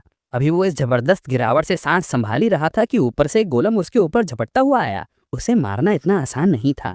ताकाहाशी ने अपनी पूरी ताकत मुट्ठी में समेटी और उठ खड़ा हुआ। एक निराशाजनक विचार उसके मन में कौन था, मैं फंस चुका हूँ। लेकिन अभी हाल ही में मिले किस्मत पर उसका भरोसा बना हुआ था। उसने तेजी से उस अनजान कमरे का मुआयना किया। दीवार में एक छेद से उसे सीढ़ी और कोई चमकती हुई चीज दिखाई दी। ये क्या है, युवक ने सोचा। उसने नजरें केंद्रित की और देखा एक जादुई प्रकाश से चमकता खजाने का संदूक। ताकाहाशी मुस्कुराया, क्या मैं सच में इसे देख रहा हूँ? लगता है गुप्त कमरे और खजाने हमेशा साथ आते हैं। अब वो हर हाल में वहां पहुंचना चाहता था। शायद इसी कारण उसे नीचे गिराया गया था। इसी बीच दूसरा गोलम भी, जो शायद उन डाकुओं की मदद से सक्रिय हुआ था, कमरे में कूद पड़ा। अब कमरा बहुत तंग हो गया था। युवक ने सोचा, इतनी जगह नहीं बची कि मैं इन दोनों से बच पाऊं। उसने समझ लिया कि वो दोनों गोलम्स को सीधे लड़कर नहीं हरा सकता। अब चालाकी दिखाने का वक्त था। युवक ने सोचा, मेरे पास अब कोई चारा नहीं है, मुझे अपनी किस्मत इस खजाने पर दांव पर लगानी होगी। फिर एक तेज झटका देकर वो उठ खड़ा हुआ और गोलम के पैरों के बीच से छलांग मारने की कोशिश करनी चाहिए, जो खजाने की रक्षा कर रहा था। उसने जोर से जमीन पर पैर टिकाए और हवा में उछला, दूरी तय करने की भरपूर कोशिश की।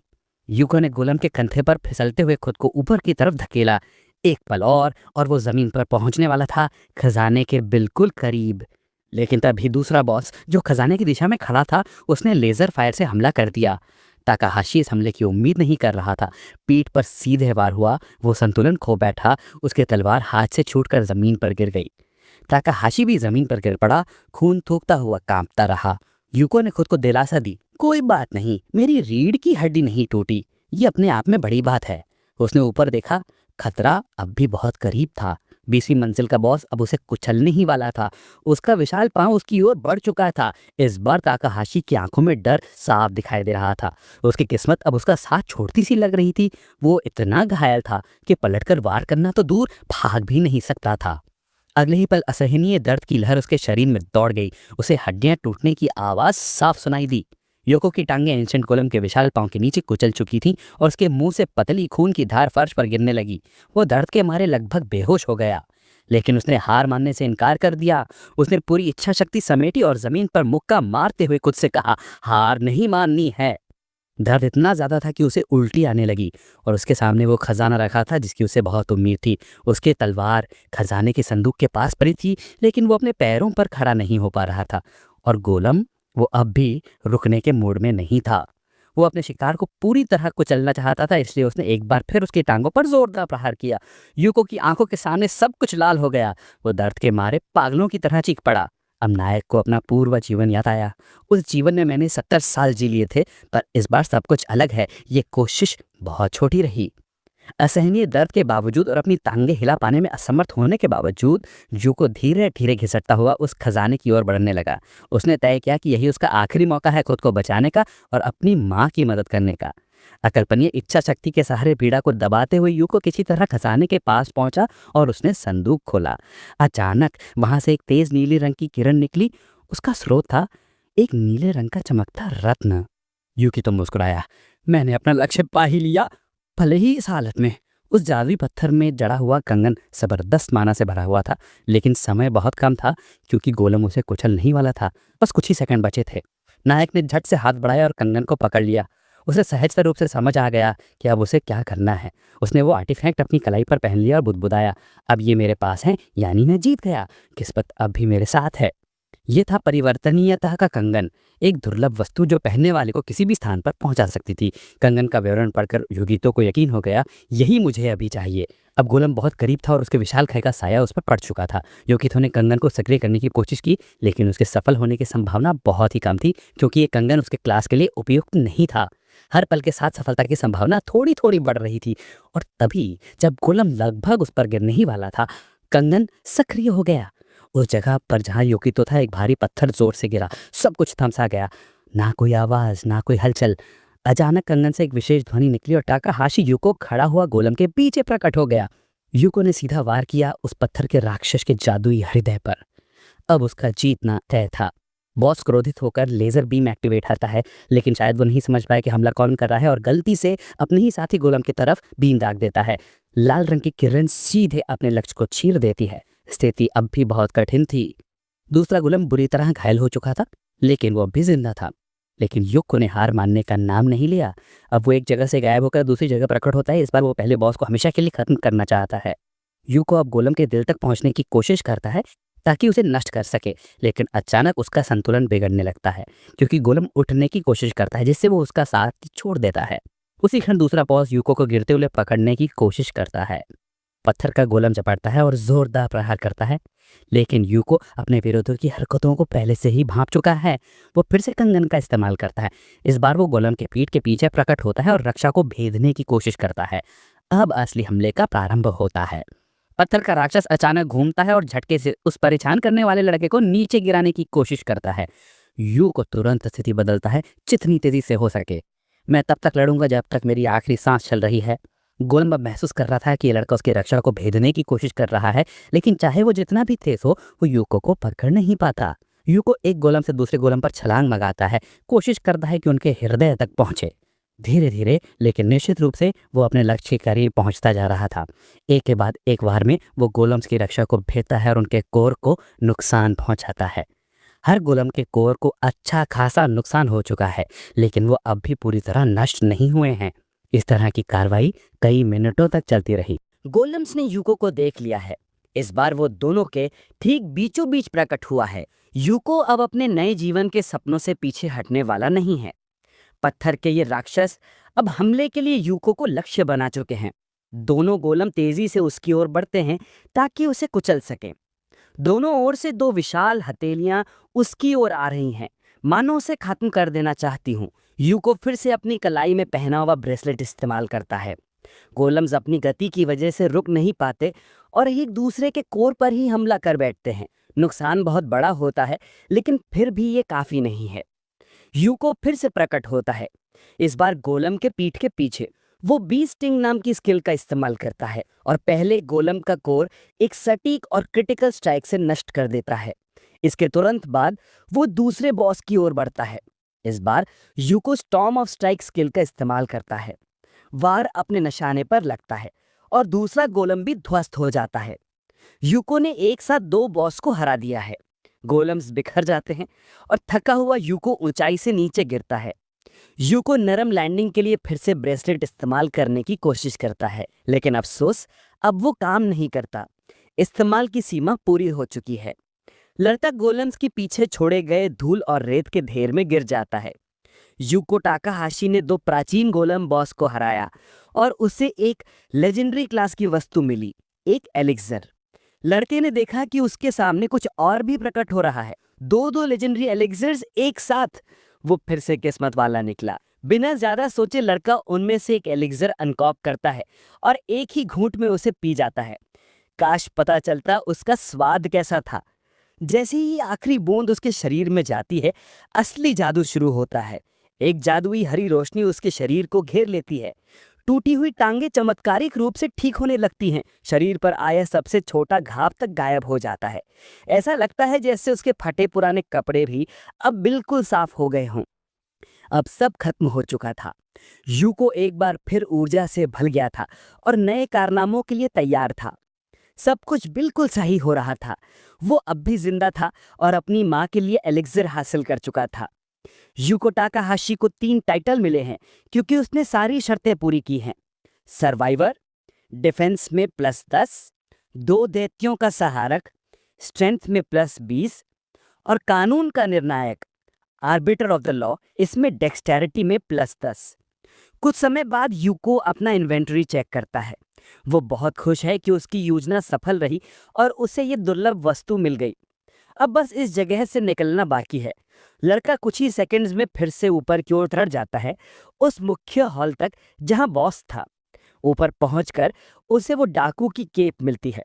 उसे देखकर यूको सोचता है कि क्या ये अपराध का सबूत देने के लिए पर्याप्त होगा। वो खून से सनी केप अपने साथ लेकर बाहर की ओर बढ़ता है। डंजन से निकलते ही वो सीधा गिल्ड में जाता है और सब कुछ बता देता है। पंजीकरण डेस्क पर खड़ा कर्मचारी बहुत घबरा जाता है और सुपरवाइजर को बुलाने चला जाता है। जैसा कि अनुमान था, पूरी घटना ने तहलका मचा दिया। सुपरवाइजर ने घटना को कवर करने के लिए एक छोटा इंटरव्यू मांगा, लेकिन यूको की कुछ और जरूरी योजनाएं थी। उसने इंटरव्यू को टालने की गुजारिश की। वो उसे बहुत जल्दी थी। गिल्ड की इमारत से बाहर निकलते ही वो पूरी ताकत से दौड़ पड़ता है। कई राहगीर उसकी नजरों पर जा टिकी। आखिरकार वो अब न्यूज में था। वो आदमी जिसने अकेले 20 मंजिलों को पार किया और 2 बॉस को एक साथ हराया। लेकिन इन सब बातों का कोई मतलब नहीं था। ये सब ना तो शोहरत के लिए था और ना ही पैसों के लिए। ये सब बस उसके परिवार के लिए था। यूको ने वो प्रेशियस औषधि हासिल कर ली थी जिससे उसकी माँ ठीक हो सकती थी।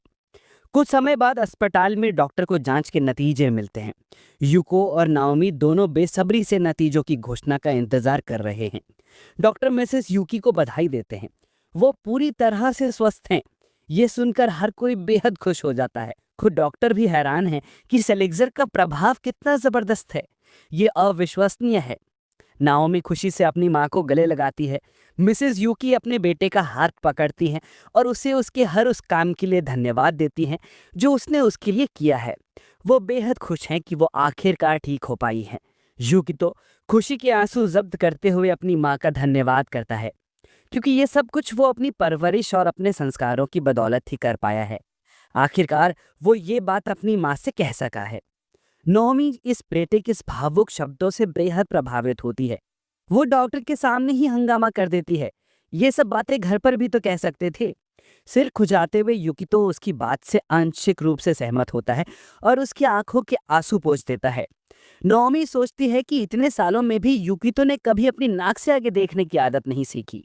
तभी अचानक सब कुछ थम जाता है। पूरा संसार जैसे जम जाता है और कोई ताकाहाशी परिवार को खिड़की से देख रहा होता है। उसी वक्त आधी खुली खिड़की से एक अजनबी का पैर धीरे धीरे अंदर आता है। वो अजनबी अफसोस करता है कि उसे इतने सच्चे और निर्मल लोगों को पीड़ा पहुंचानी पड़ेगी। एक सुनहरे बालों वाला आदमी बेहद सस्ते कपड़ों में कमरे में दाखिल होता है। उसके चेहरे पर दुख है कि ये काम अस्पताल के दीवारों के भीतर हो रहा है। फिर भी उसे कोई दिलासा नहीं मिलता। जैसा कि डॉक्टर अक्सर कहते हैं कि हमने अपनी पूरी कोशिश की, लेकिन कभी कभी पूरी कोशिश भी काफी नहीं होती। इसके बाद परिवार ज्यादा गहराई से जांच नहीं करेगा। मौत का कारण एक साधारण हार्ट अटैक बताया जाएगा। वो सुनहरे बालों वाला आदमी अपना मुक्का सीधा नओमी की तरफ घुमाता है। उसी वक्त यूकितो उस हमले को ब्लॉक कर देता है। वो अजनबी ये उम्मीद नहीं कर रहा था। यूकितो गुस्से से पूछता है, ये हरामी क्या कर रहा है? लेकिन वो आदमी कोई जवाब नहीं देता। वो किसी और बात से चौंका हुआ था कि यूकितो हिल कैसे पा रहा है। तभी यूकितो को याद आता है कि उसने इस आदमी को पहले देखा है। क्या ये वही है, एक हीरो, सभी एडवेंचर में सबसे ताकतवर, जो रैंकिंग में नंबर 1 पर है, जिसे दुनिया का रक्षक माना जाता है? हाँ, ये यूकितो की आंखें धोखा नहीं दे रही थी। वो आदमी था ओयामा कोसामारिदो। उसने एक अजीब सा बैच दिखाकर साबित भी कर दिया कि वो सच में हीरो है। यूकितो और भी ज्यादा उलझन में पड़ गया कि एक हीरो ऐसा क्यों करेगा। लेकिन अब ओयामा ने बात काटी। अब सवाल पूछने की बारी उसकी थी। यूकितो शून्यता में कैसे हिल पा रहा है, क्योंकि ऐसा सिर्फ वो ही कर सकता है जिसने मौत को चखा हो। तो इसका एक ही मतलब है, क्या वो भी पुनर्जीवित हो चुका है? अगर वो सुनहरे बालों वाला आदमी इतनी आत्मविश्वास से पुनर्जीवन की बात कर रहा है, तो वो भी हाँ, ये सच था। और अब जब दोनों जानते थे कि वो क्या बात कर रहे हैं, ओयामा चाहता था कि यूकितो सच्चाई जान ले। मैं यहाँ दुनिया के अंत के खतरे को खत्म करने आया हूँ। वो पूछता है कि इस सब का मेरी बहन से क्या लेना देना। वो एक फैक्टर है, बल्कि एक नकारात्मक प्रभाव जो वो अपने पति पर आगे डाल सकती है। इसीलिए नाओमी को हटाना जरूरी है। उसका मतलब क्या है? Future husband. वो लड़का हमारे इस संसार के लिए बहुत महत्वपूर्ण है। उसका तलाक उसे बहुत गहरा चोट पहुंचाता है। यही आने वाले विनाश का मूल कारण बनने वाला है। इसीलिए ओयामा आज यहाँ पहुंचा है ताकि वो नोसोमी यूकितो की बहन को खत्म कर सके। सोने जैसे बालों वाला आदमी मुस्कुराते हुए उम्मीद करता है कि यूकितो ये बात समझेगा और शांत रहेगा, लेकिन उसके ये शब्द यूकितो को शांत नहीं करते, बल्कि और भड़का देते हैं। यूकितो बहस करता है कि ये टाइमलाइन पहले जैसी नहीं है। इस बार मैं अपनी बीमार माँ को ठीक कर सका, इसलिए नौसोमी को अस्पताल के बिल चुकाने के लिए नाइट क्लब में काम नहीं करना पड़ा, और ना ही वो उस आदमी से मिली जो उसका फ्यूचर हस्बैंड बनने वाला था। तो फिर नौसोमी को मारने का कोई मतलब नहीं बनता। ओयामा को यह तर्क इंटरेस्टिंग लगता है, लेकिन फिर भी वो पीछे हटने को तैयार नहीं है। वो कहता है सिर्फ सिद्धांतों पर भरोसा करने के बजाय निश्चित कार्य करना बेहतर है। यूकितो उसे धमकाता है, मैं उसे छूने भी नहीं दूंगा। अगर शांति के लिए एक बलिदान देना पड़े तो क्या वो सही सौदा नहीं है? लेकिन यूकितो पीछे हटने को तैयार नहीं है। वो बलि पूछ रहा है कि ऐसे अपनी मृत्यु हो सकती है अगर वो पीछे हटा तो। मैं अपनी बहन की रक्षा करूंगा। ओयामा भी अपने इरादों से पीछे नहीं हटता। तभी उसके मन में एक विचार आता है। वो यूकितो को एक प्रस्ताव देता है, चलो लड़ाई करते हैं, तुम अपनी ताकत साबित करो।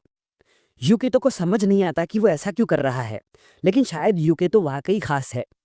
ओयामा जानता है कि वो एक जागृत व्यक्ति से रुखे व्यवहार कर रहा है, लेकिन इसमें उसकी ऊंचाई का भी हाथ है। वो यूकितो से लंबा है। यूकितो के सामने एक इन्फो विंडो खुलती है।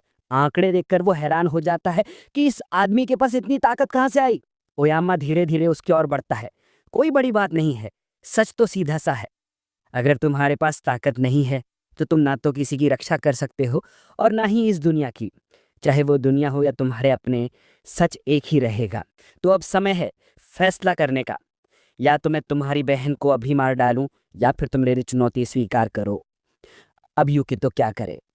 क्या वो चेंजेबिलिटी ब्रेसलेट का इस्तेमाल करके भाग जाए और अपने परिवार को लेकर कहीं छुप जाए? नहीं, यूकितो चुनौती स्वीकार करता है। वो तैयार है लड़ने को। ओयामा को यकीन था कि यूकितो यही फैसला करेगा। खालीपन का उपयोग सिर्फ सीमित समय के लिए किया जा सकता है, 10 मिनट। अगर तुम 10 मिनट टिक गए तो तुम जीत जाओगे। यूकितो सोचता है, क्या ये लड़ाई यहीं अस्पताल में शुरू होगी? लेकिन हीरो नहीं चाहता कि अस्पताल की दीवारें टूटे। वह सुझाव देता है कि कोई और जगह चुनी जाए। फिर वह खिड़की से कूद जाता है और यूकितो को बुलाता है। यूकितो चारों ओर देखता है, कोई और विकल्प नहीं बचा। मैं उसकी रक्षा जरूर करूंगा, वह सोचता है, और यूकितो भी खिड़की से कूद जाता है। उसी क्षण रूणों ने लड़के पर विभिन्न तत्वों से हमला करना शुरू कर दिया। आग, पानी, धरती वगैरह। यूको चौंक गया, क्योंकि गोरे बालों वाला लड़का ओयामा तुरंत ही शक्तिशाली हमलों से शुरुआत कर चुका था। उसने यूको को तैयार होने का भी मौका नहीं दिया। ओयामा फिर से मुस्कुराया, क्योंकि ये तो केवल शुरुआत थी। ये कहने के बाद ओयामा ने अपने 2 क्लोन बुला लिए। यूको को उम्मीद नहीं थी कि हीरो में डोपलगैंगर बुलाने की क्षमता भी होगी। शायद वो इस चीज का आदी हो चुका है, क्योंकि वो हमेशा दुश्मनों से घिरा रहता है। क्या तुम्हें लगता है कि तुम अकेले ही ये सब कर सकते हो? यूको ने पूछा और अपनी इन्वेंट्री खोली। यूको 2 प्रतिस्थापन गुड़ियां यानी रिप्लेसमेंट डॉल्स का उपयोग करता है। अब हर प्रतिद्वंदी के पास अलग अलग लक्ष्य हैं। पहली टक्कर को रोका जाता है, लेकिन वो बहुत कमजोर थी। उसकी गुड़ियां डोपलगैंगरों के लिए बस एक वार में नष्ट हो जाती हैं। ओयामा को उम्मीद है कि लड़का समझेगा कि सिर्फ बचाव करके जीत हासिल नहीं की जा सकती। यूको वास्तव में ये बात समझ गया था और उसके चारों ओर परिचित चिन्ह फिर से प्रकट हुए। लड़का एक बार फिर सब्सटेंस ऑफ इनकॉन्सिक्वेंस की छड़ी का इस्तेमाल करता है और अपना सबसे शक्तिशाली जादू बुलाता है। उसे बस जादू को सक्रिय करने के लिए थोड़ा समय चाहिए था। युकितो ने अपनी छड़ी हीरो की ओर तानी और उसी क्षण एक जलता हुआ उल्का पिंड उसकी ओर तेजी से बढ़ा। ऐसा नहीं लगता कि मामला इतना आसान होगा, लेकिन विस्फोट वाकई बहुत बड़ा था। यूको अपने प्रतिद्वंदी को थोड़ी देर के लिए रोकना चाहता था, कम से कम एक पल के लिए। लेकिन अचानक उसने गोरे आदमी की आवाज सुनी, जो स्थिति को भांप चुका था। ये लड़के का पुनर्जन्म गिफ्ट है। अगर ओयामा की शक्ति शून्यता है तो यूको की सबसे बड़ी क्षमता शायद भाग्य है। गोरे ने हमले से बचने के लिए अपने डोपलगैंगर को सामने कर दिया। तुम मुझे पूरी तरह पढ़ सकते हो, यूको ही कहा और अपनी इन्वेंट्री खोली। मैं ऐसा नहीं कहूंगा, मैंने बस तुम्हारी हाल की उपलब्धियों के आधार पर निष्कर्ष निकाला है। ये बात बिल्कुल मजेदार नहीं थी कि यूको सिर्फ भाग्य के सहारे सब कुछ हासिल कर सकता है। नंबर भाग्य भी उतनी ही महत्वपूर्ण क्षमता है जितनी ताकत या बुद्धिमत्ता, लेकिन केवल भाग्य पर निर्भर रहना मूर्खता है। ओयामा और भी जादुई रून बुलाता है। उसका इरादा है ये साबित करना कि बिना सोचे समझे कार्य करना सही नहीं। अचानक विभिन्न एलिमेंटल्स प्रकट होते हैं, जैसे पानी, हरियाली को दर्शाते हुए हरा रंग, साथ ही आग और धरती। युकितो ओयामा की बात से सहमत है। ये मूर्खता है कि हमेशा भाग्य पर निर्भर रहा जाए। लेकिन जब उसने हीरो की विशेषताओं को देखा तो उसे एक दिलचस्प बात दिखी। उसका भाग्य असामान्य रूप से कम है। युकितो ऐसा कुछ भी नहीं करना चाहता जिससे उसके अपने लोग शर्मिंदा हों, लेकिन अब ऐसे विचार करने का समय नहीं है। उसे जरा सी भी शंका नहीं है और यही बात उसे थोड़ा डराती है, लेकिन वो जानता है कि ऐसा क्यों है। वो उनके लिए कुछ भी कर सकता है। गोरा व्यक्ति अपना हाथ युकितो की ओर उठाता है और पूछता है, क्या तुम तैयार हो? और उसी क्षण एलिमेंटल्स और सील्स युकितो पर हमला करना शुरू कर देते हैं। ये दुनिया क्रूर और अन्यायी है और अब युकितो को इस सच्चाई से समझौता करना ही होगा। आग वाला एलिमेंटल हमला करने को तैयार है, पानी वाला भी पीछे नहीं। यूको के पास एक योजना है। वो अपनी बुरी किस्मत का फायदा उठाना चाहता है। इन्वेंट्री मेन्यू खोलकर वो फिर से वेरिएबिलिटी ब्रेसलेट चुनता है और उसी क्षण यूको की कलाई पर एक ब्रेसलेट प्रकट हो जाता है। उसे हीरो को हराना ही होगा, क्योंकि उनके बीच लक यानी सौभाग्य में बहुत फर्क है। कलाई में ब्रेसलेट का कनेक्शन पूरा हो गया। सक्रियता सफल रही, भले ही उसकी बुद्धिमत्ता और एक निश्चित वर्ग यानी क्लास की कमी हो, सौभाग्य तो हमेशा उसके साथ है। वो हीरो की नजरों से गायब हो गया। शहर के बीचों बीच शून्यता की एक बाधा से घिरे क्षेत्र में युकितो ठीक वहीं प्रकट हुआ जहां उसे होना चाहिए था। ओयामा को हैरानी हुई कि वो वेरिएबिलिटी ब्रेसलेट इस्तेमाल कर रहा है। ये काफी उपयोगी वस्तु है, लेकिन उसके पास तो सामान्य उड़ने वाले जादू भी पर्याप्त हैं। कार की छत से कूदकर युकितो ने माफी मांगी, क्योंकि वो लड़ाई को यहीं जारी रखना चाहता था। क्योंकि ओयामा ने युको की परीक्षा लेने की हिम्मत की थी, इसलिए अब युकितो भी ओयामा की परीक्षा लेना चाहता है। एक हीरो निर्दोष लोगों को शामिल नहीं करता ना? युकितो ने पूछा। ब्रांडी प्रभावित हुआ। ये तो वाकई एक दिलचस्प सोच है, क्योंकि ओयामा वास्तव में एक हीरो है।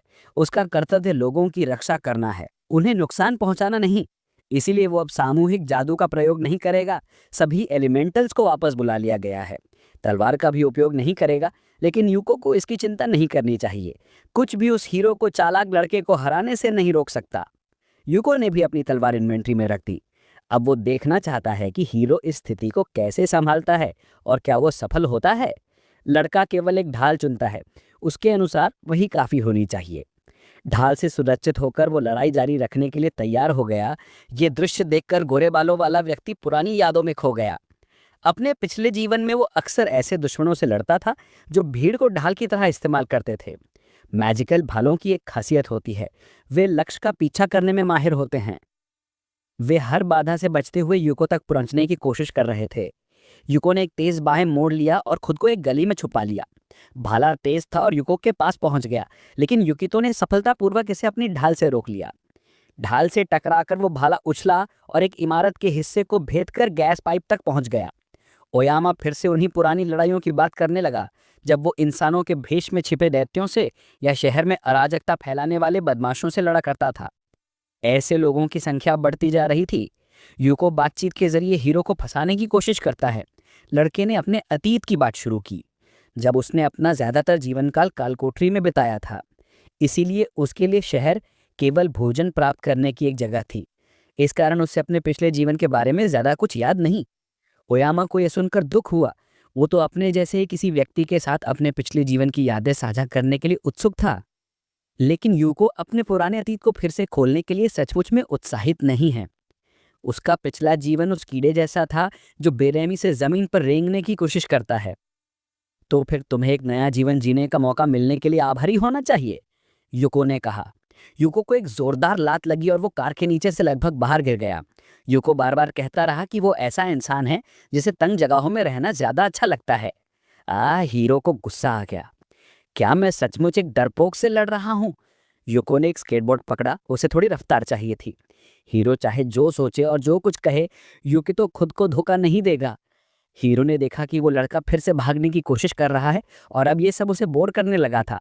आखिरकार उसने युको से कहा था कि वो उसे साबित करे कि वो उसके लायक है, लेकिन हीरो एक ऐसे कायर को मान्यता देने के लिए तैयार नहीं था जो हमेशा भागता ही रहे। उसी पल युको के रास्ते में एक रुकावट आ गई। वो जल्दी से स्केटबोर्ड से कूद गया। ऐसा लगा जैसे वो एक बंद गली में फंस गया है। अगर युको बस इतना ही कर सकता है तो शायद उनकी लड़ाई यहीं खत्म हो जाएगी। ओयामा अपना सबसे ताकतवर वार करने से बस एक कदम दूर था। युको ने तुरंत चारों ओर देखा। उसके बाएं ओर एक लैंपपोस्ट था। अगर हीरो यही सोच रहा है तो अब वक्त है कार्रवाई का।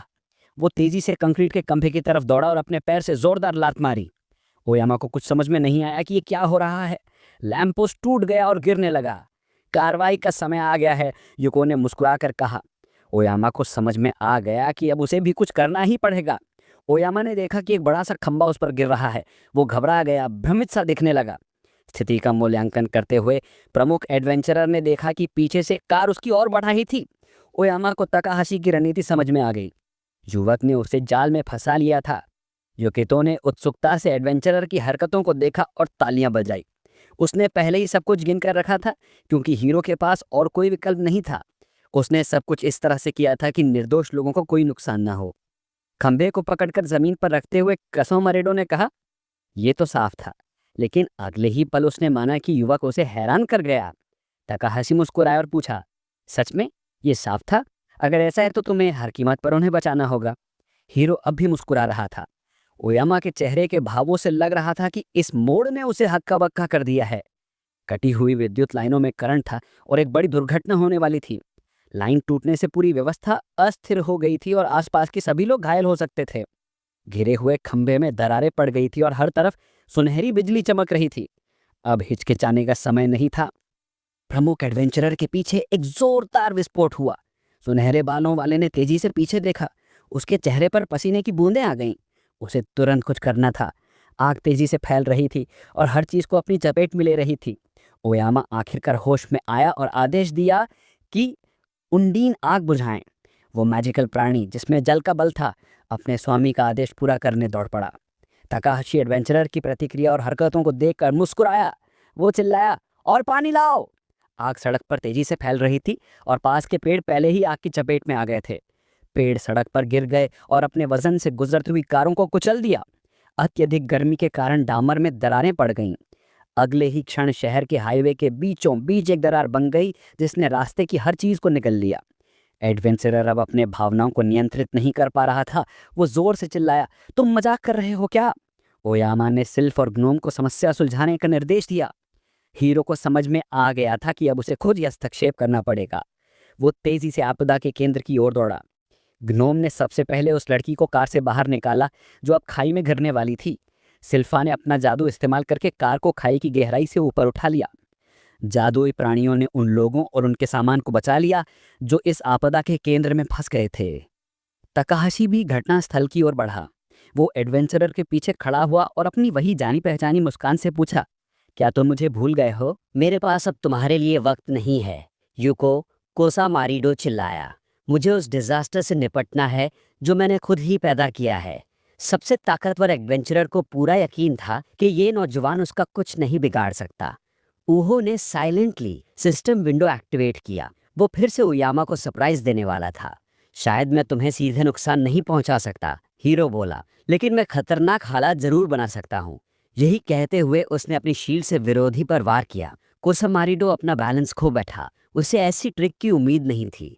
चमकते हुए आर्मर और लाल क्लोक वाला एडवेंचरर सीधा सुअर में जा गिरा।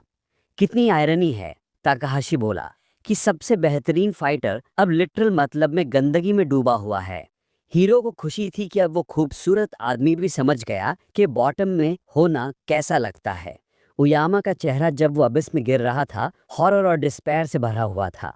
अब उसे उस डिस्ग्रेस से कोई नहीं बचा सकता था। गंदे पानी की ब्राउन लहरें बहुत करीब थीं। सबसे पहला एडवेंचरर अब अपने कंधों तक उस सड़ान भरे लिक्विड में डूब चुका था। ताकाहाशी ने अपने फूलों से सजे मैजिक वॉन्ड को ओयामा की ओर तानते हुए कहा, मैं अभी खत्म नहीं हुआ हूँ। वो दबाव सह नहीं सका। उसने हाथ ऊपर उठाया और बोला, मैं हार मानता हूँ। उसने हीरो की जीत को स्वीकार कर लिया। थोड़ी देर बाद आग बुझा दी गई और सारे पीड़ितों को रेस्क्यू कर लिया गया। कसुमारो ट्रक पर बैठा था। उसके कपड़ों से गंदा पानी टपक रहा था। उसने युकितो से कबूल किया, मेरे घटिया किरदार की वजह से मैं अक्सर ऐसी हालत में आ जाता हूँ। वो आगे बोला, मुझे पता था कि हमारी फाइट में कुछ अनहोनी हो सकती है, लेकिन इतनी शर्मनाक हार की उम्मीद नहीं थी। फिर उसने माना कि पहली बार इतनी सारी मुसीबतें एक साथ उसके साथ घटी हैं। अब उयामा शेखी नहीं भगा रहा था, वो ताकाहाशी की चालाकी देखकर हैरान था। उसने हीरो को उसके पास्ट की एक एक्सीडेंट की याद दिलाई, एक भयानक एक्सप्लोजन जो किसी हाई राइज बिल्डिंग में हुआ था। युको के मन में वो सीन उभर आया, जमीन पर गिरे हुए फूलों का बुके और टेकआउट खाना, और फिर वो खुद घुटनों पर बैठा था, हाथ जोड़े आंखें बंद प्रार्थना करता हुआ। ये पुरानी यादें उसके लिए बेहद दर्दनाक थीं, लेकिन इन्हीं यादों ने इस लड़ाई में उसे हिम्मत दी थी। अब ज्यादा जरूरी क्या है? क्या मैं तुम्हें यह साबित कर पाया कि मैं अतीत को दोहराने से रोक सकता हूँ? ताकाहाशी ने पूछा। नंबर 1 हीरो ने तालियां बजाई, सहमति दी। वो ट्रक की छत से कूदा और बोला, मैं तुम्हें उसके साथ थोड़ा और समय बिताने दूंगा। यूको को एडवेंचरर का जवाब पसंद नहीं आया। कोसा मारिडो ने बिना पीछे देखे कहा, अफसोस की बात है कि बहुत जल्द भुलावे का पर्दा यानी वेल ऑफ ऑब्लिवियन गिरने वाला है, और फिर हमारे ड्यूअल के सभी कॉन्सिक्वेंसेस मुझे ही झेलने पड़ेंगे। वो सुनहरे बालों वाला आदमी सीधा हाईवे के बीच में बने गहरे अबिस की ओर इशारा कर रहा था। उयामा ने हीरो की ओर हाथ हिलाते हुए जोड़ा, अब मुझे हॉस्पिटल वापस लौटना होगा। उसकी चाहत थी कि अब ये नौजवान इस डिजास्टर के कर्ज से निपटे। ताकाहाशी शायद अभी तक समझ ही नहीं पाया था कि उसका नया परिचित क्या कह रहा है। हीरो के चेहरे का एक्सप्रेशन देखकर खुद एडवेंचरर भी हैरान रह गया। क्या ये लड़का नहीं जानता कि इसी डिजास्टर की वजह से हॉस्पिटल में वो ट्रेजेडी हुई थी? अगर तुम फ्यूचर से आए हो तो फिर तुम्हें ये सब क्यों नहीं पता? उयामा ने पूछा। ये पहली बार है जब मैंने इसके बारे में सुना है, हीरो ने जवाब दिया। इस उत्तर पर सुनहरे बालों वाले आदमी के चेहरे पर एक अजीब सी मुस्कान फैल गई। उसे लगा शायद यूको मजाक कर रहा है। ये जोक मजेदार नहीं है, एडवेंचरर ने कहा, लेकिन यूको मजाक नहीं कर रहा था। उसने दोनों हाथ छाती पर मोड़ लिए और गंभीरता से बोला, मुझे सच में नहीं पता कि आप किस डिजास्टर की बात कर रहे हैं। तुम्हें वाकई इस डिजास्टर के बारे में नहीं पता? कोसा मारिडो चिल्लाया। वो नहीं समझ पा रहा था कि ये लड़का कैसे जले हुए रास्तों और आग की तबाही को भूल सकता है। देखिए, मैंने अपनी पूरी पिछली जिंदगी डंजन्स में बिताई थी। मैंने 10 साल तक सिर्फ स्लाइम्स ही फार्म किए थे, लड़के ने आखिरकार समझाया। अब कोसा मारिडो को समझ में आ गया कि यूको को अपनी पास्ट लाइफ की सारी बातें याद नहीं हैं। उसने मान लिया कि ऐसे में ये लड़का कर्ज का मुकाबला करना नहीं जानता होगा। हीरो ने अपने हाथ फैला दिए। ये पूरी तरह से सच था कि उसे वाकई नहीं पता था कि इस मुसीबत से छुटकारा कैसे पाए। ये सुनकर एडवेंचरर दुखी हो गया। उसने अपनी नजरें जमीन पर झुका ली और थोड़ी देर तक चुपचाप अपने जूतों को घूरता रहा। आखिरकार सुनहरे बालों वाले आदमी ने कहा, अब सब समझाने का वक्त नहीं है, मुझे भी नहीं पता कि क्या हो सकता है। आसमान का रंग देखकर वो समझ गया कि ऑब्लिवियन आने ही वाला है। हॉस्पिटल के बेसमेंट में मॉर्ग है, वहां जाओ। जब वहां पहुंचोगे तब सब कुछ समझ में आ जाएगा। उयामा ने कहा, मैं क्यों सुनूं तुम्हारी बात? यूको ने चिढ़ते हुए पूछा। मैं खुद भी कोशिश करूंगा कि सच्चाई पता करूं, लेकिन हो सकता है कि मैं अकेले कुछ ना कर पाऊं। वो ताकाहाशी से दूर जाते हुए बोला, अगर कुछ नहीं किया गया तो बहुत से लोग मारे जा सकते हैं। इतनी गंभीर बात सुनकर युवा हीरो उलझन में पड़ गया। वो कुछ और पूछना चाहता था, लेकिन कोसामारो पहले ही उड़ चुका था और आकाश में गायब हो गया। मुझे समझ नहीं आ रहा कि क्या हो रहा है, लेकिन शायद अब हॉस्पिटल वापस जाना ही सही होगा, हीरो ने मन में सोचा।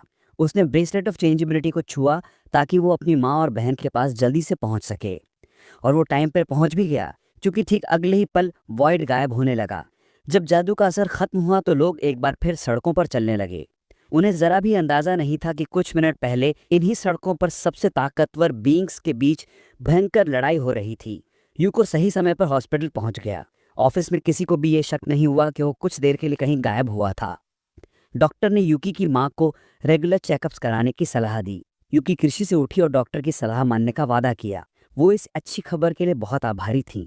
ताकाहाशी मुस्कुराया, इस बात से संतुष्ट कि वो एलेक्सर लाकर अपनी मां को बचा पाया। युवा हीरो ने अपनी भौं के नीचे से चुपचाप ऑफिस में चारों तरफ देखा। उसे एडवेंचरर की कही हुई बात याद आई, मेरे पास सब समझाने का वक्त नहीं है, मैं खुद भी नहीं जानता कि क्या हो सकता है। इस चेतावनी ने हीरो को मजबूर किया कि वो ब्लॉन्ड की चेतावनी की सच्चाई की जांच करे। वो ऑफिस से बाहर निकला, कुछ कदम दरवाजे की ओर बढ़ा और हैंडल को थामा। मुझे सिर्फ इतना पता है कि हम हॉस्पिटल में नहीं रुक सकते, ताकाहाशी ने सोचा। हीरो को पूरा यकीन था कि उसे अपनी माँ और बहन को यहाँ से जल्द बाहर निकालना होगा। जब वो हॉलवे में पहुंचे, नोमी ने कहा, मैं इतनी नर्वस हूँ कि मुझे बहुत जोर से भूख लग रही है। उसकी माँ ने सजेस्ट किया कि वो घर जाते वक्त किसी कैफे में रुक सकते हैं। वो अपनी चमत्कारिक रिकवरी को सेलिब्रेट करना चाहती थी, लेकिन यूको ने विरोध किया। इस बार मैं खुद खाना बनाऊंगा, इसी खुशी को मार्क करने के लिए। उसकी बहन चौंक गई। उसे यकीन नहीं हुआ कि उसका भाई खुद खाना बनाएगा, क्योंकि उसके घर में ऐसा बहुत रेयरली होता था। युवा हीरो मुस्कुराया और बोला, क्यों नहीं, बस मेरी एक रिक्वेस्ट है, क्या आप दोनों स्टोर से डिनर की सारी चीजें खरीद सकते हैं बिना मुझे साथ लिए? उसकी माँ ने हंसते हुए जवाब दिया, अगर युकीटो हमें ट्रीट देना चाहता है तो हम मना कैसे कर सकते हैं। नोमी ने भी कहा कि उसे कोई एतराज नहीं। यूकी और उसकी बेटी बाहर की ओर बढ़ गईं, रास्ते भर ये बात करते हुए कि ताकाहाशी उनके लिए कौन सा स्वादिष्ट खाना बनाने वाला है। हीरो पेशेंटली वहीं खड़ा रहा जब तक उसे यकीन नहीं हो गया कि उसकी माँ और बहन सुरक्षित हॉस्पिटल के बाहर निकल चुकी हैं। इसके बाद वो मॉक की ओर बढ़ा। सबसे पहले वो मेंस रेस्टरूम में गया। उसे एक ज़रूरी काम निपटाना था।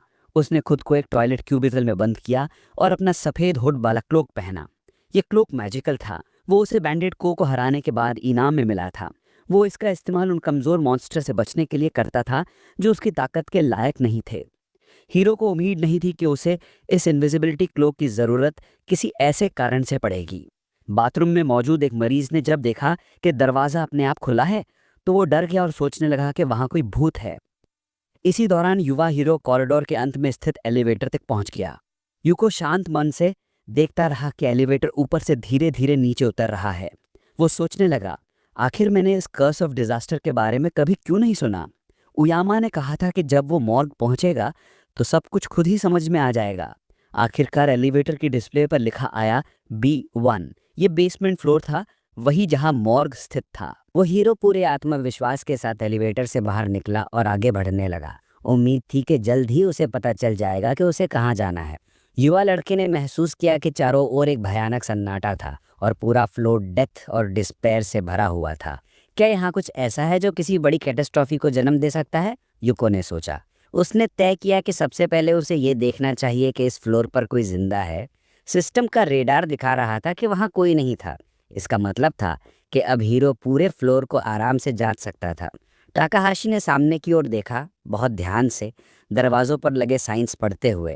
वह जल्द से जल्द मॉर्ग ढूंढना चाहता था। आखिरकार एक दरवाज़ा दिखा जिस पर मॉर्ग लिखा था। मौका आ गया था। युवा लड़के ने चुपचाप दरवाज़ा खोला। अंदर घना अंधेरा था। जब उसकी आंखें अंधेरे की आदत डालने लगी तो उसने देखा कि वो एक टाइल से भरे कमरे में था जहाँ बिस्तरों की एक कतार थी। वहाँ कई लोग लेटे हुए थे। उनके चेहरे पर सफ़ेद कपड़ा ढका हुआ था। एक दिन मैं भी शायद इन्हीं में से एक बन जाऊंगा, ये युकितो के मन में ख्याल आया। युवा लड़का मरे हुए लोगों के बीच से गुजरता गया, शायद उसे कोई जवाब मिल जाए। कमरे के आखिर में जाकर वह रुका, पीछे मुड़ा और एक बार फिर उन मृत शरीरों की ओर देखा। हीरो ने अपनी जादुई क्लोक का हुड उतारा और तय किया कि वह थोड़ी देर और इंतजार करेगा, लेकिन उसे कुछ भी नहीं मिला। यूको ने सोचा कि शायद उयामा ने उसके साथ मजाक किया है। उसने सिस्टम विंडो एक्टिवेट किया, लेकिन तभी उसकी आंखें चौड़ी हो गई। स्क्रीन पर एक रेड अलर्ट यानी कि खतरे का संकेत दिखाई दिया। ताकाहाशी ने अजीब अजीब सी आवाज़ें सुनी और देखा कि बिस्तरों से लाल रोशनी उठ रही है। अचानक एक मृत शरीर ने हरकत की और उसके चेहरे से चादर गिर पड़ी। वह औरत जैसे किसी कन्वल्जन में थी। उसका शरीर मरोड़ खा रहा था। लिविंग डेड उठने लगे, एक ऐसा नज़ारा जो किसी कमज़ोर दिल वाले के लिए नहीं था। 1 मिनट भी नहीं गुजरा था कि एक दर्जन ज़ॉम्बीज़ हीरो की ओर बढ़ने लगे। वे घुर्राने लगे जैसे अंदर से कोई जानवर जाग गया हो। अब ताकाहाशी को एडवेंचरर की बात पर भरोसा हो गया था। वाकई उसे मॉर्ग में एक इशारा मिल गया था। हीरो ने अपनी तलवार सामने उठा ली। वे खतरे का सामना गरिमा के साथ करने के लिए तैयार था। जैसे जैसे ज़ॉम्बीज़ पास आते गए, उससे सड़ती मांस की बदबू और भी तेज़ महसूस होने लगी। लिविंग डेड अब इतने करीब थे कि उनके मुंह से झाग निकल रही थी। वे बिल्कुल पागल कुत्तों की तरह दिख रहे थे। पहली जिसने हमला किया वो एक लंबे बालों वाली औरत थी। एक ख्याल हीरो के दिमाग में बिजली की तरह कौन गया, ये कोई ज़ॉम्बी वायरस नहीं है। उसने एक ही बार में उस ज़ॉम्बी का सिर धड़ से अलग कर दिया। सिर ज़मीन पर जा गिरा। यूको इस नतीजे पर पहुंचा कि ये सब शायद एक भयानक कर्स का असर है। पहला शरीर गिर चुका था, लेकिन बाकी मृतक भी अब बहुत पास थे। अगर कोई एडवेंचरर मरने से पहले कर्स्ड हो और तय समय में उसे दफनाया ना जाए तब वह ज़ॉम्बी बन जाता है। ताकाहाशी को अचानक याद आया। हीरो का अगला वार एक और लिविंग डेड को उसके सिर से लेकर टोर्सो तक चीर गया। जैसे ही उसने दूसरे ज़ॉम्बी को ख़त्म किया, तीसरा ज़ॉम्बी साइड से उस पर कूद पड़ा। हीरो ने लाइटनिंग फास्ट रिफ्लेक्स दिखाया, अपने दाएं पैर से उसके पेट में जोरदार किक मारी और उसे दूर फेंक दिया। अब ताकाहाशी को समझ आ गया था कि कर्स बाकी लाशों में भी फैल सकता है। युको को याद आया कि अपनी पास्ट लाइफ में मरे हुए लोगों की आत्माओं को शांत करने के लिए होली पावर का इस्तेमाल किया जाता था, लेकिन इस जीवन में दुर्भाग्यवश अभी तक कोई भी ऐसा मेथड मास्टर नहीं कर पाया था। लड़के को सोचने का थोड़ा समय मिला। अच्छा है कि ये कर्स लिविंग लोगों में नहीं फैलता है, लेकिन ऐसा तभी होता है जबकि किसी ज़ॉम्बी ने तुम्हें बाइट ना किया हो। ताकाहाशी ने अगले मॉन्स्टर पर अटैक किया। उसने एक मेटल बेड उठाई और उस पर फेंक दी। हीरो को बहुत सावधानी बरतनी थी कि वो खुद उस कर्स का शिकार ना हो जाए। वह ज़ॉम्बीज़ को एक एक करके मेथोडिकली ख़त्म करता गया और उन्हें खुद को कॉर्नर नहीं करने दिया। एक और अनडेड का सिर ज़मीन पर लुढ़कता चला गया, जिसे युको की तेज़ तलवार ने धड़ से अलग कर दिया था। लड़का बेड्स को शील्ड की तरह इस्तेमाल कर रहा था ताकि वो खुद को ज़ॉम्बी के बाइट से बचा सके। एक और अनडेड बेड की टक्कर से उड़कर सीधा सामने की दीवार से जा टकराया, लेकिन मॉन्स्टर्स की तादाद ज़्यादा थी और उन्हें रोकना मुश्किल हो जा रहा था। युवा नेक ने एक के बाद एक कई बेड्स को अपने सामने लगा दिए, जैसे एक टेम्पररी फेंस बना रहा हो। इससे थोड़ी देर के लिए संख्या में कमी आई, लेकिन वह फिर भी प्रेस कर रहे थे, मानो किसी शिकार तक पहुंचना चाहते हों। तभी ताकाहाशी की नज़र एक ज़ॉम्बी की गर्दन पर लटकते हुए एक टेलीविजन पर पड़ी। उससे पता चला कि वो आदमी अपने जीवन काल में एक मशहूर एडवेंचरर था। ये कितना दुखद है जब एक पास्ट का हीरो मौत के बाद एक सच्चा मॉन्स्टर बन जाए। अचानक लड़के ने सुना कि उसके पीछे दरवाजे की हैंडल घूमने लगी है। युकितो को एहसास हुआ कि कोई बाहर से अंदर आने की कोशिश कर रहा है।